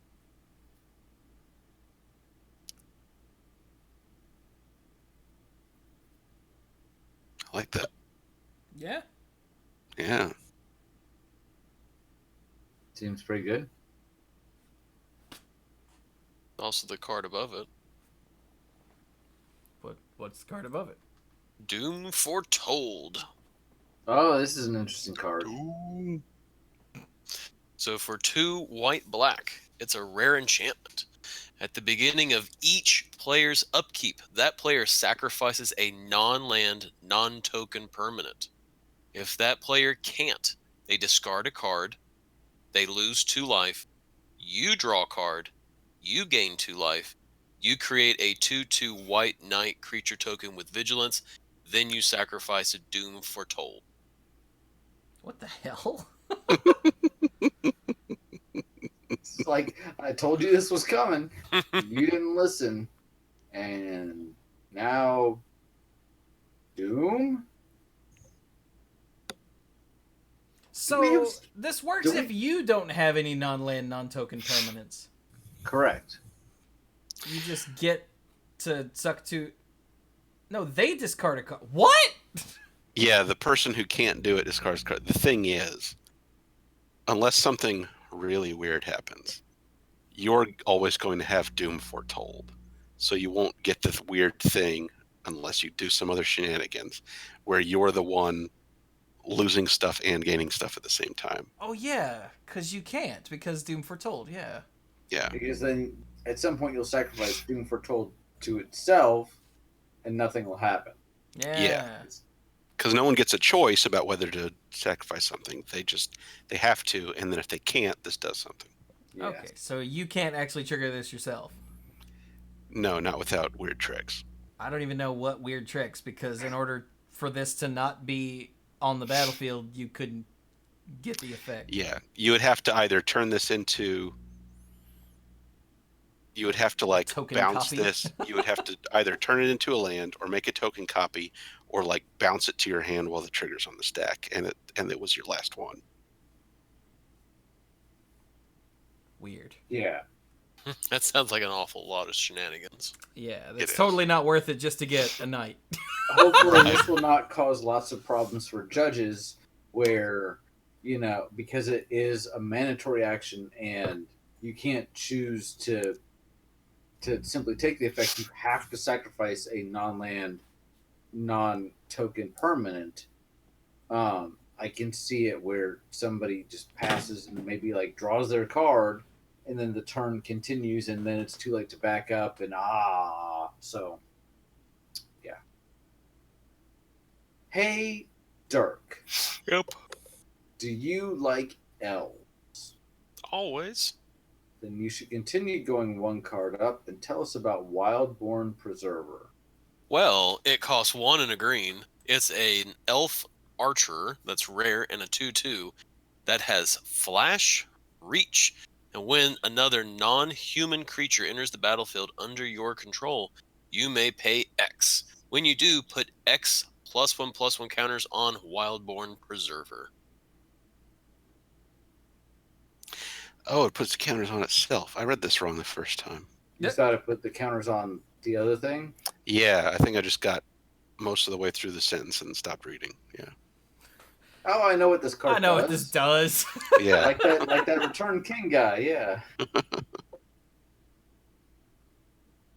Still, I feel like this could be pretty strong. Yeah, it's cool. Oh, this could be abused. My elf deck can abuse this a lot. Oh my god. Why do you think I asked you about that? Because you were like, oh, yeah, this would go great in that. Oh man, we should talk about the big bad wolf. Yes, we should. The Wicked Wolf, 2 and 2 green, a rare 3/3 wolf. When it enters the battlefield, it fights up to 1 target creature you don't control. You can also sacrifice a food, put a +1/+1 counter on Wicked Wolf. It gains indestructible until end of turn. Tap it. So you can totally sacrifice a food in response to its enters the battlefield trigger, right? Oh, absolutely. That way, it's indestructible and bigger, and will always either win a fight or at least not lose a fight. Yeah. Or you could simply hold a food in reserve, for later. So, yeah. I do like that when the Wicked Wolf eats, it gets tired and has to take a nap. Yeah. It's like, whoo, that grandma. Damn. Yeah. And then, this is just a neat little common, but I mean, come on. There's a common called Blow Your House Down. And it's in red. It's alright, but for 2 in a red, sorcery, common, up to 3 target creatures can't block this turn. Destroy any of them that are walls.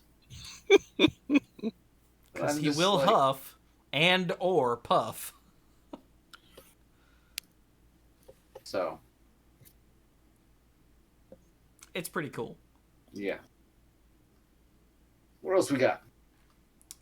We should talk about Javier Dominguez. We should. The Fervent Champion. Yeah. For a red, the Fervent Champion is a human knight. It's rare and has first strike and haste. I'm telling you, feels like a lot of haste. Huh. Whenever Fervent Champion attacks, another target attacking knight you control gets +1/+0 until end of turn. Equip abilities you activate. The target Fervent Champion costs 3. Sorry, I get a little tired. Costs 3 mana less to activate. And this is the card for 2018 World Championship, Javier Dominguez. So yeah, I like that they're doing these again. It's not exactly the same as the invitational cards, but still, it's neat. And this seems like a pretty good card. Yeah, this is the thing they announced right before this set, that they're looking to commemorate the world champion in such a way, because I think I even asked you guys, I'm like, hey, who was the last world champion?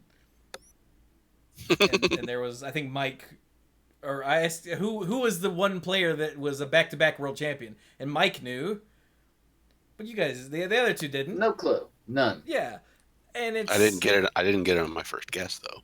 Oh, that's true. Yeah, and that's sad that the world champion of Magic is the thing that once you win it, no one cares anymore. So now there's a reason to care and a reason to remember, because they're going to be on a card, like depicted in a Magic card, and that's freaking sick.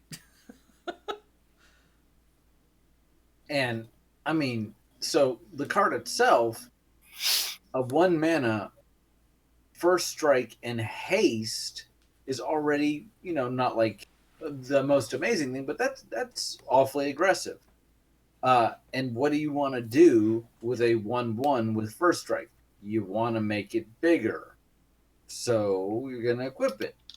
And there's a lot of knight equip synergy in this set. So yeah, I mean, this just checks all the boxes. Yeah, and this isn't like the old invitational cards where the person that won the invitational designed the card. This is just a card that was in the set, and they worked with Javier somehow to figure out which card to put him on. Yeah, and that's still really neat. Yeah, it's freaking awesome. Yeah.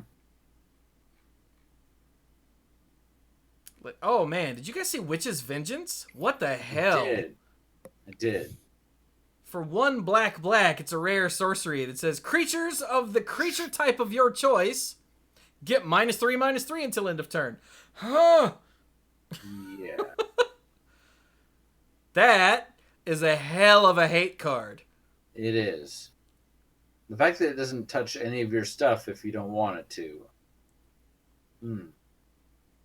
Damn. Knights got you down? No. Yeah, not so much. Not so much. Yeah. I'm glad it's rare. Yes. I wonder if this is gonna be seeing any play in Modern. Like, as a sideboard card against humans, because humans is still very popular now that, that's Hogok Summer is over. Yeah, it could be, since it's not damage based. It's a little more effective than something like Anger of the Gods. Yeah. It's harder to defend against it. Oh, hey, remember they showed the art for the Wicked Stepmother? We got her. Yeah. I haven't actually read this card. For 3 and a black, it's Wicked Guardian, a 4/2 human noble. When Wicked Guardian, it's common. When Wicked Guardian enters the battlefield, you may have it deal 2 damage to another creature you control. If you do, draw a card. Damn! Yeah. I'm just gonna like up and smack you, and get back to work, and yeah. Did you see they showed us Into the Story, which has some art that we saw at the very beginning? Ooh, I think this is a really interesting card. It's in blue. Mike, have you seen Into the Story? Yes. Do you think it has any potential? Oh, yeah. Okay. What's it do? It costs 5 blue for an uncommon instant. The spell costs 3 less to cast if an opponent has 7 or more cards in their graveyard. Yep. So sometimes instead of costing 7, it costs 4. So it's an instant. Draw 4 cards. Huh. Draw 4 cards is what? It's not inspiration, it's opportunity? Opportunity is the instant version. Tidings is the sorcery version. How much does Tidings cost? 5. All right. And opportunity costs 6. Huh. So for 7 mana, you get I almost said opportunity. You get the chance to have it actually cost less than even the sorcery You get to version. cancel. Wait.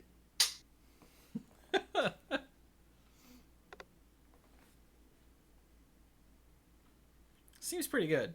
Yeah. I thought it was interesting. The first time I read it, I misread that. I thought it said cost 5 less, and I'm like, that seems ridiculous. And then I read it was 3. I'm like, okay, that's Restricted not... advantage. Yeah, pretty much. Didn't righteousness used to be a rare? I feel like it was a rare.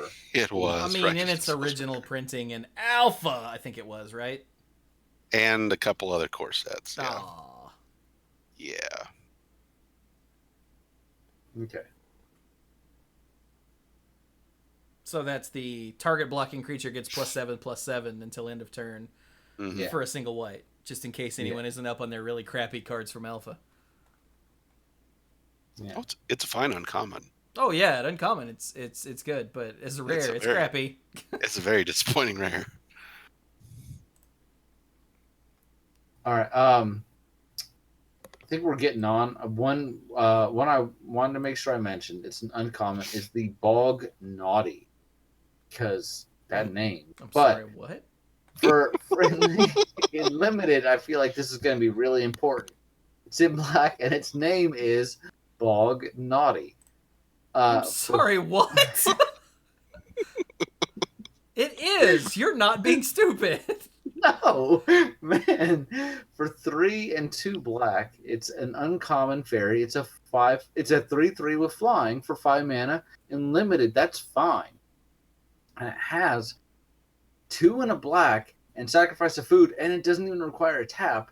Target creature gets -3/-3 until end of turn. In limited, Huh. this is going to be really important. I can promise you that, because this is repeatable removal. And it doesn't seem like food is that hard to get. Yeah, they sell it at the grocery store, man. Sorry. And it's I'm a sorry. and it's a 3/3 with flying, which is not to be ignored. That, again, focus on Yeah. limited here, A 3/3 with flying can end the game. especially when it's killing all their stuff. Yeah. So, That's pretty cool. but yes, and it's also the Bog Naughty. Bog Naughty. Yeah. You really thought I was messing I something thought up? you were just being silly, and I'm like, what's a Bog Naughty? And I scroll up and I see the name Bog Naughty. I'm like, oh, well.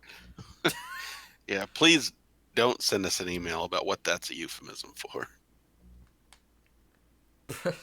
Pretty sure I dropped a Bog Naughty before we started. Oh, hey, we have 2 more of the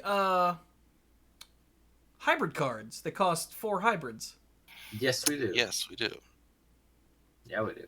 Okay, so Covetous Urge is the blue-black one. So for 4 blue-black hybrids, target opponent reveals their hand. You choose a non-land card from that player's graveyard or hand. What? And exile it. Okay. You may cast that that's card. So if they don't have anything good in their hand, you can. Yeah. Okay, so they reveal their hand. You choose a non-land card from graveyard or hand and exile it. You may cast that card for as long as it remains exiled, and you may spend mana as though it were mana of any color to cast that spell. That's fine. That's neat. It's a discard spell that with potential late. It's an expensive discard spell with potential later upside. Yes. Huh. Okay. I can dig it.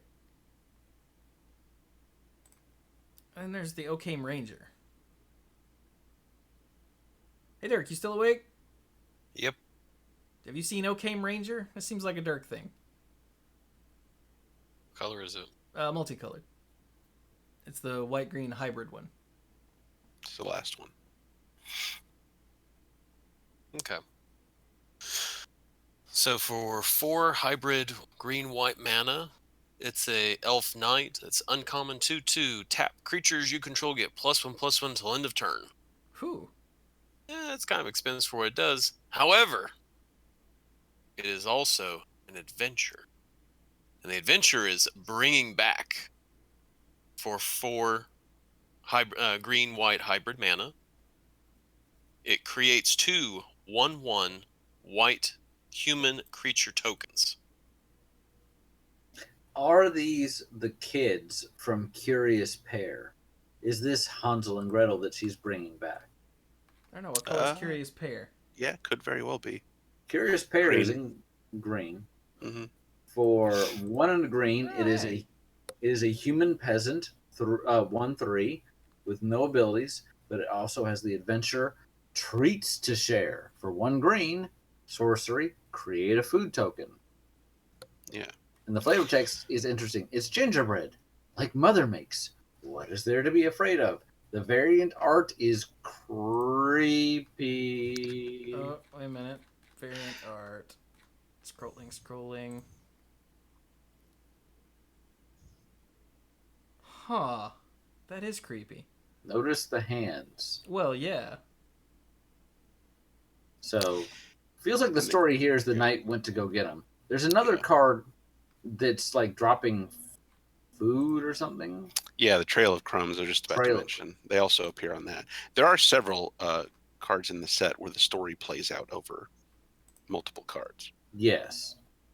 Like the whole Cinderella's carriage thing. Mm-hmm. With the wicked stepmother. Yep. And the Trail of Crumbs is pretty awesome, actually. For 1 and a green, it's an uncommon enchantment. When it enters the battlefield, create a food token. Whenever you sacrifice a food, you may pay 1. If you do, look at the top 2 cards of your library.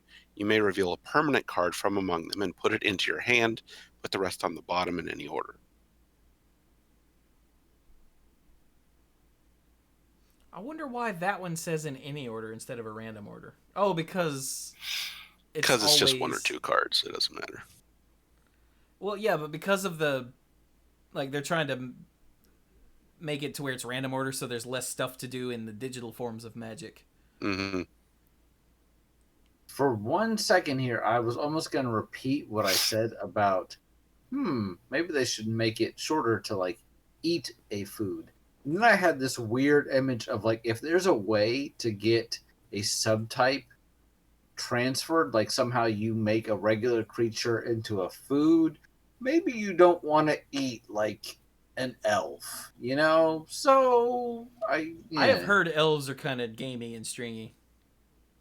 Is that but racist? it's bad enough. The Magic cards these days are telling us to sacrifice humans and all that, so maybe we're a step too far with eat a human. I don't know. So, and I just want to point out in the chat, Nerd Soda said, I know it's not true, but my headcanon is that Will and Rowan are Hansel and Gretel, and they sparked out of the witch's oven. Except they were never put in the oven. They pushed her into the oven, and they went, oh my god, we just murdered an old woman! And they were gone. And they woke up somewhere else, like, woman! What? should we call it here? Was there anything else we feel like we really should cover? This is getting on. Let's see. Oh, wait, we were told we had to read the flavor text on Jousting Dummy. So Jousting Dummy is a 2-mana 2/1 artifact creature Scarecrow Knight, which is awesome. It's common. And for 3 mana, Jousting Dummy gets +1/+0 until end of turn. But the flavor text is, don't let it fool you. Many of us got our first scars from Sir Nobody. And that's from Sir Lane, Knight of Embereth. I guess I gotta ask, have you seen the Roving Keep? No? It's kind of interesting. Sounds like, oh, it's right here. It sounds like an artifact. It is. So should I read it? Sure. Okay, Roving Keep is a 7-mana common artifact creature wall. Holy crap, they brought back wall. So you can blow Whoa. it down. Okay, so 7 mana for a 5/7 wall with Defender. And for 7 mana, Roving Keep gets +2/+0 and gains Trample until end of turn. It can attack this turn as though it didn't have Defender. Oh, so it's a building that gets up and punches people. I mean, it's okay. It's a common. It's super expensive, but I really thought the art was cool. And the flavor text. It wandered slowly across the landscape, calling out in its lonely voice, but no other castles answered its cries. Aw. Now I'm sad. It's a little sad, and yet you can still read it as a little silly, like, well, of course no other castle, like, what do you expect? You know? So, maybe you should have gotten the app. Oh my god. Oh yeah, and Sorcerer's Spyglass is reprinted. Yep.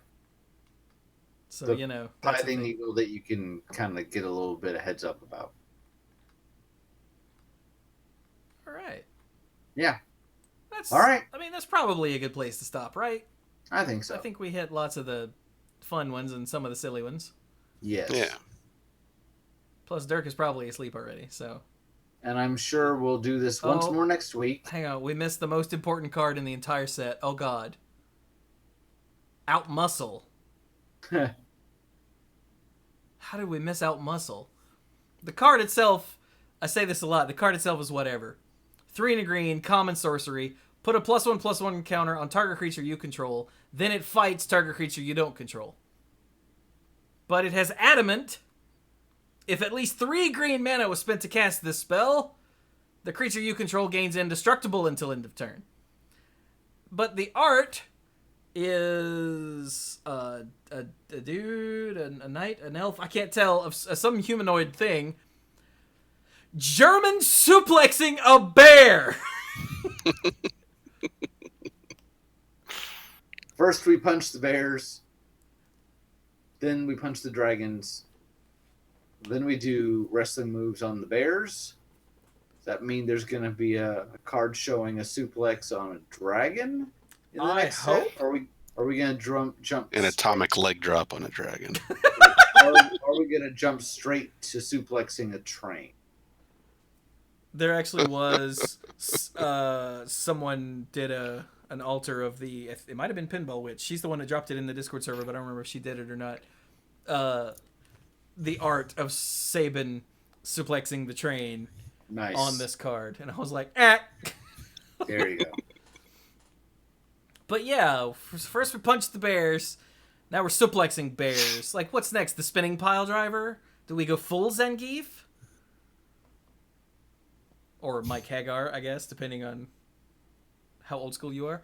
Or so what's after that though? Do we start like decapitating bears? Because now we already have in the promo art for the Flaxen Intruder. Oh yeah. Oh, poor bears. What the hell, man?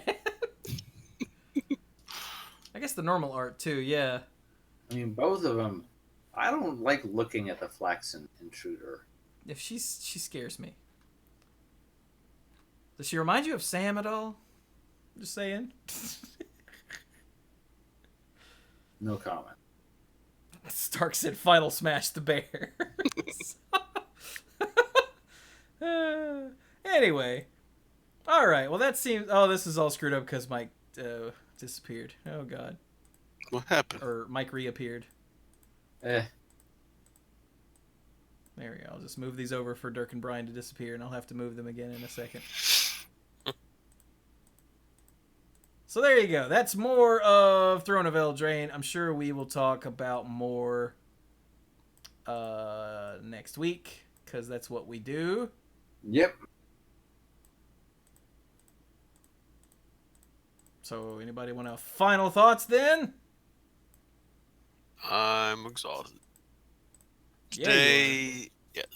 For me, today has been a very tiresome day. Because Trevor had baseball practice, so I had to go and take him to baseball practice. Ran really fast because it was at 5. I get off work at 4. I'm an hour away. That math is hard. Just enough time. So yeah, I got him to well, actually it was at 5:30 because I had to pick up Penny and food so I could take him to practice and he wouldn't starve. But yeah, did that. Chelsea went off to a thing at the library that they were talking about helping kids with attention problems, and so yeah, my brain is fried. That's happened to me a lot this semester so far. Like you do. That by the time Thursday, Friday rolls around, if it sounds like that I'm not always sort of like adding and participating, part of it is that my brain by the end of the week is just, it's pudding. Mm-hmm. So, but with that, I have to go to bed because I've got too much stuff to do. Well, night, Zerk. All right, good night, everybody. Good night.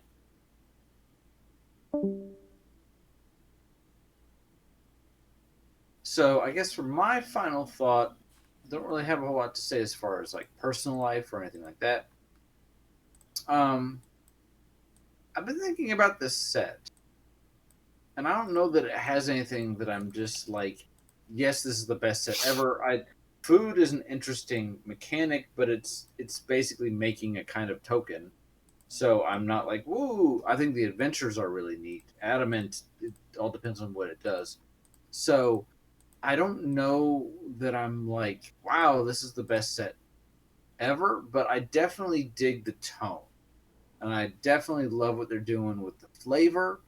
And there are some really interesting individual cards. It's not like I think about like War of the Spark, and I'm like, proliferate, best mechanic ever. No, I love Planeswalkers, awesome.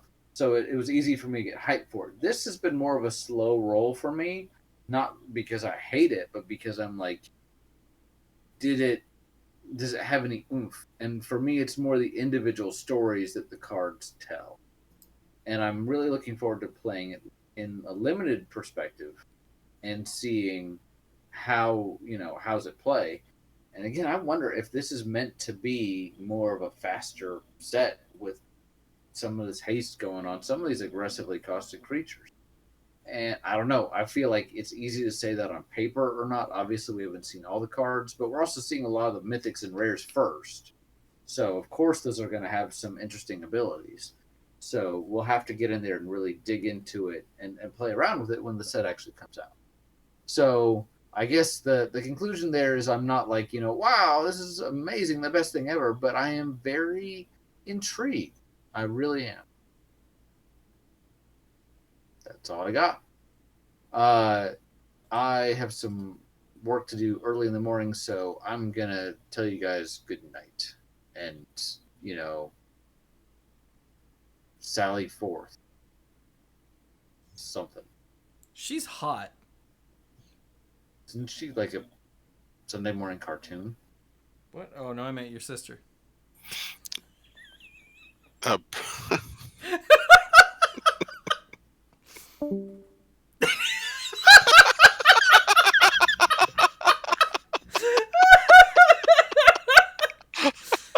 Oh, beautiful.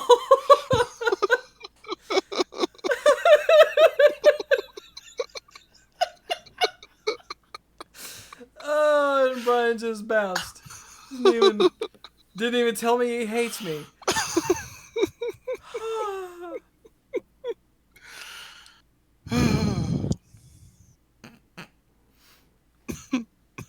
Okay. How about you, Mike? um, uh, I hope I get to play Throne of Eldraine more than I have other recent Sorry. sets. It's pretty cool.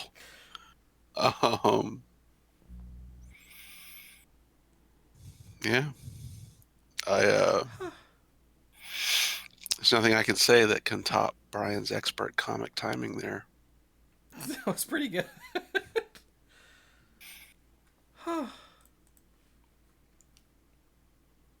Oh, now I hurt.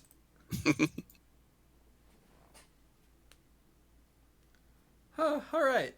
So, does that just leave me then? Yeah. I'm not sure how much of the pre-release I'm gonna be able to actually do. Wait, when is the pre-release? It is not next weekend, right? Like, not the one coming up, the one after that. It's not then. Eldraine pre-release is Eldraine pre-release. Okay, 27. Okay, good. Because Scott's getting married next weekend. Okay. And I was like, I'm either going to miss the pre-release because I'm at Scott's wedding, or I'm going to miss the pre-release because I'm not at Scott's wedding and I can't go to the damn pre-release if I'm not at Scott's wedding. But no, it's the next weekend, so. But even so, I don't know if I'm going to be able to make that happen. Which kind of bums me out because this set looks like it'd be a blast to play with in Limited. Oh, yeah.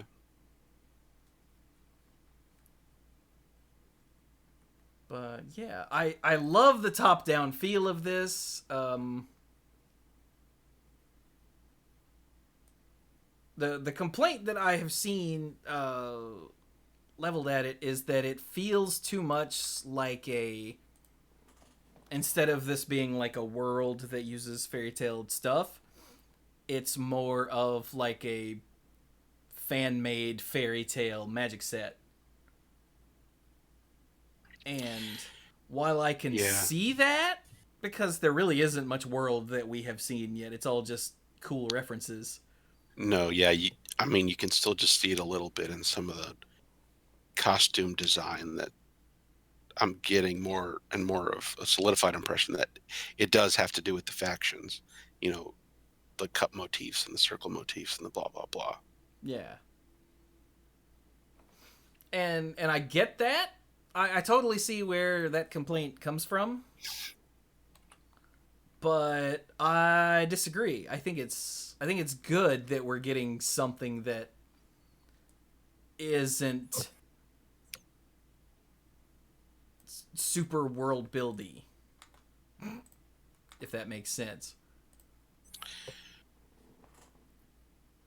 Yeah, it does. It just does feel odd, just because of the way you're used to a Magic set being. It does feel odd not to see more worldy stuff, not to see more setting things that establish the setting for all this. Yeah, and that could just be the smaller sample size of what we haven't seen yet. But Yeah, because this really isn't that many cards when you think about it.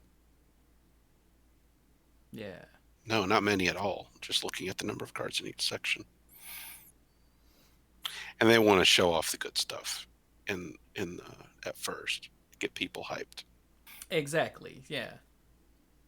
So, but even if it continues along this vein, and all these cards are a whole lot of just cool fairy tale references with a few world building things, I mean, I'm fine with that because it's a change of pace. Like we said when they first told us what the set was going to be, I was excited because there's just so much like super serious crap that we've had to deal with for the last many years. That having something light and goofy and feels fan made that's fine. It doesn't mean this is what Magic sets are going to be going forward. That just is what this one is. Mm-hmm. And I'm down with all of this. Yeah. But I do get the feeling more of the story and actual plain, like Eldraine specific stuff will probably start to come out over the next week. Probably.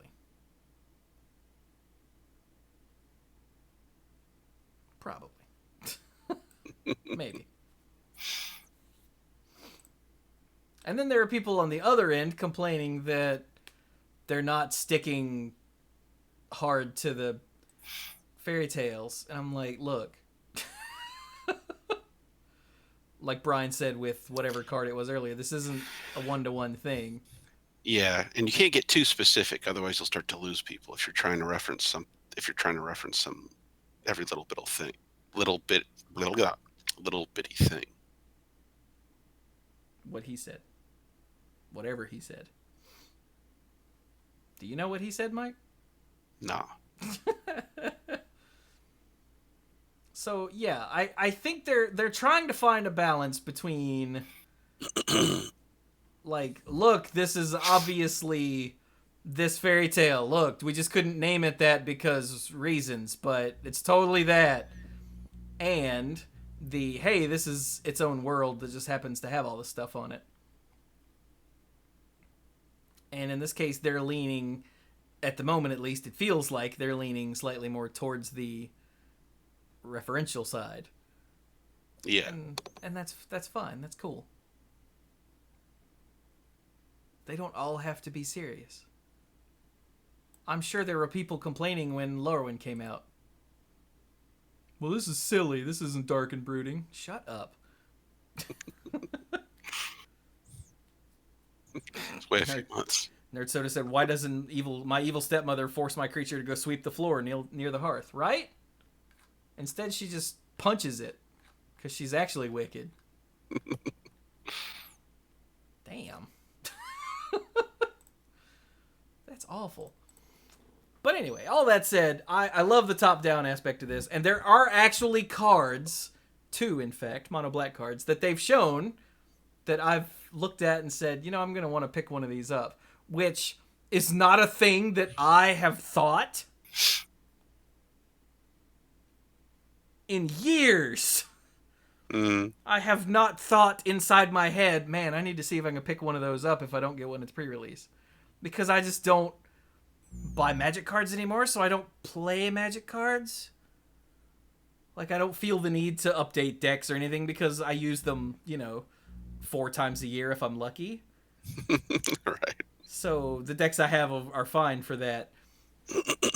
But yeah, the Sir Conrad and what's her name, Ayara, both of those. I'm like, I want one of those.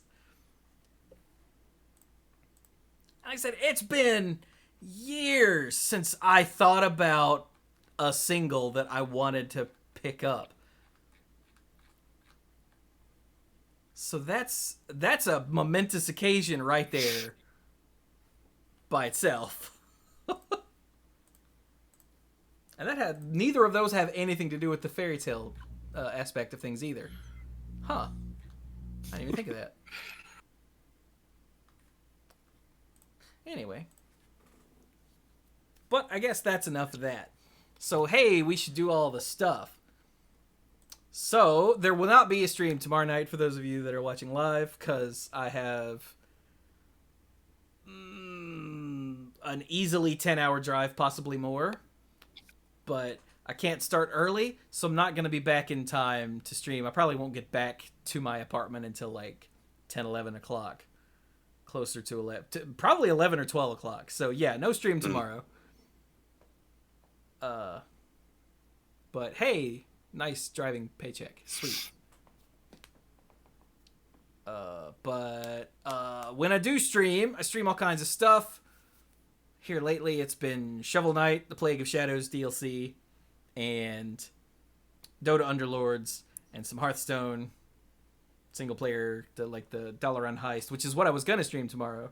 Was finish the Dalaran Heist before the Noose one dropped, but I might have to do that Saturday now.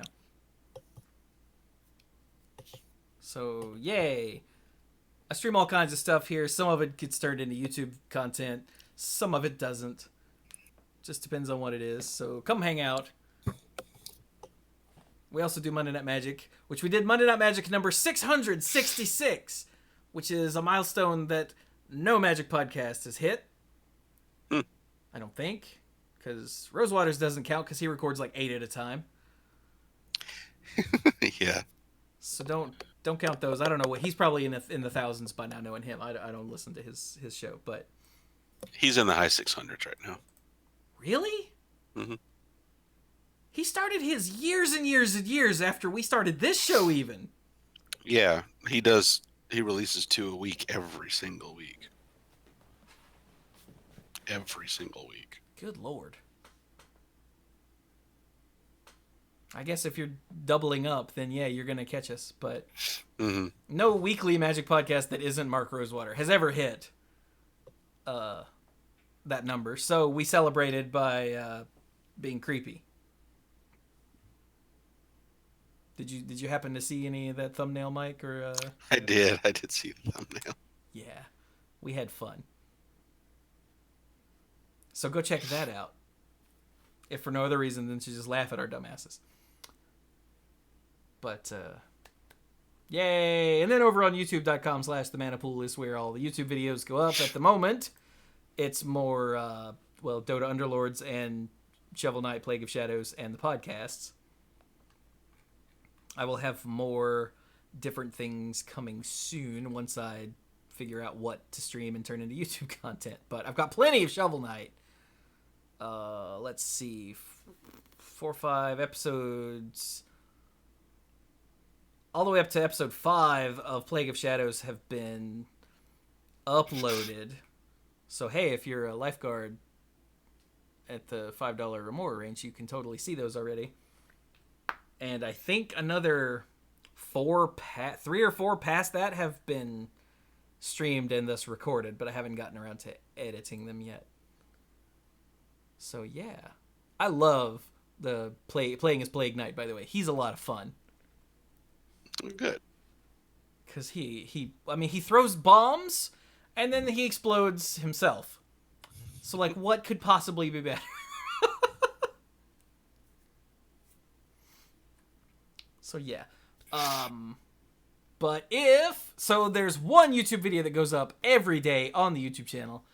I've got the 2 podcasts every week. I've got like 3 other streams every week, and it's all just me as far as all the work that happens after the recording. So it's a truly stupid amount of content for a single person. So hey, if you want to help support my truly stupid amount of work and help me get to the point where in the future I could hire somebody to do some of the less desirable bits, then but for now it pays the rent, which is the important bit. The most direct way to do it is to go to patreon.com/themanapool and become a lifeguard. Because, well, that's the most direct way to do it. There are various other ways to do it. You can use our Humble Partner link if you buy PC games or Switch games or Humble Bundles or anything from humblebundle.com. If you use our link, that helps directly. You can subscribe here on Twitch, either using Twitch Prime or for half price in September, because it's Subtober. Subruary. Words are hard, all right? I don't know my months. I missed that class in kindergarten. But yes. But again, the most direct way that helps largest percentage is by going to patreon.com, where you can get a variety of perks. You can get YouTube videos and Manapool episodes early. You can get odds and ends, all the stuff recorded before and after both Monday Night Magic and the Manapool, behind the scenes nonsense. It's uncensored and unfiltered. And I just put 2 more of those up today. So I'm slowly chipping away. The plan is to be completely caught up by the end of the month. And then, like, since Tuesdays are the days I don't stream, spend Tuesday just doing the 2 odds and ends for the week. So therefore, I'll always be ahead. Or not ahead, but caught up. Mm-hmm. You can't get ahead on the odds and ends. Doesn't work that way. So yeah, I've got all of them in order that I need to do them over here on my whiteboard, and as I get them all edited up, I check them off, and then as I post them, I cross them out. So that's motivation right there. Of course, now I've got to add this episode to it. Damn it, I'm falling further behind. But so yeah. But also at the Mythic at the Mythic Lifeguard tier on Patreon, there we go. You get the sponsorship shout out on both podcasts and on the end screen for all the YouTube videos. So I'd like to thank our Mythic Lifeguards.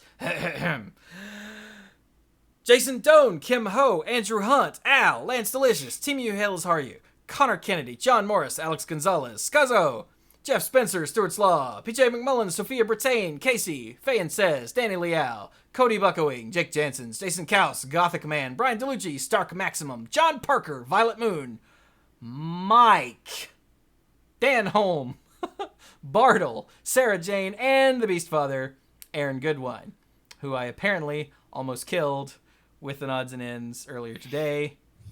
Sorry about that. Is it bad that when I was... He referenced the part, there's words I can't say, the part that was really funny, but when I was editing through that, or listening through that for editing purposes, I actually laughed out loud there too. So, if it made me laugh, and I'm the one who said it, I can understand why it would make you laugh and almost run you off the road. Maybe don't listen to odds and ends while operating heavy equipment. But anyway, so with that, we are gonna be done with episode 567 of the Manapool. Can't wait to see the rest of Throne of Eldraine. I'm very excited. Very excited, Mike. Very. There we go. So thank you all so very much for joining us, and go play some Magic.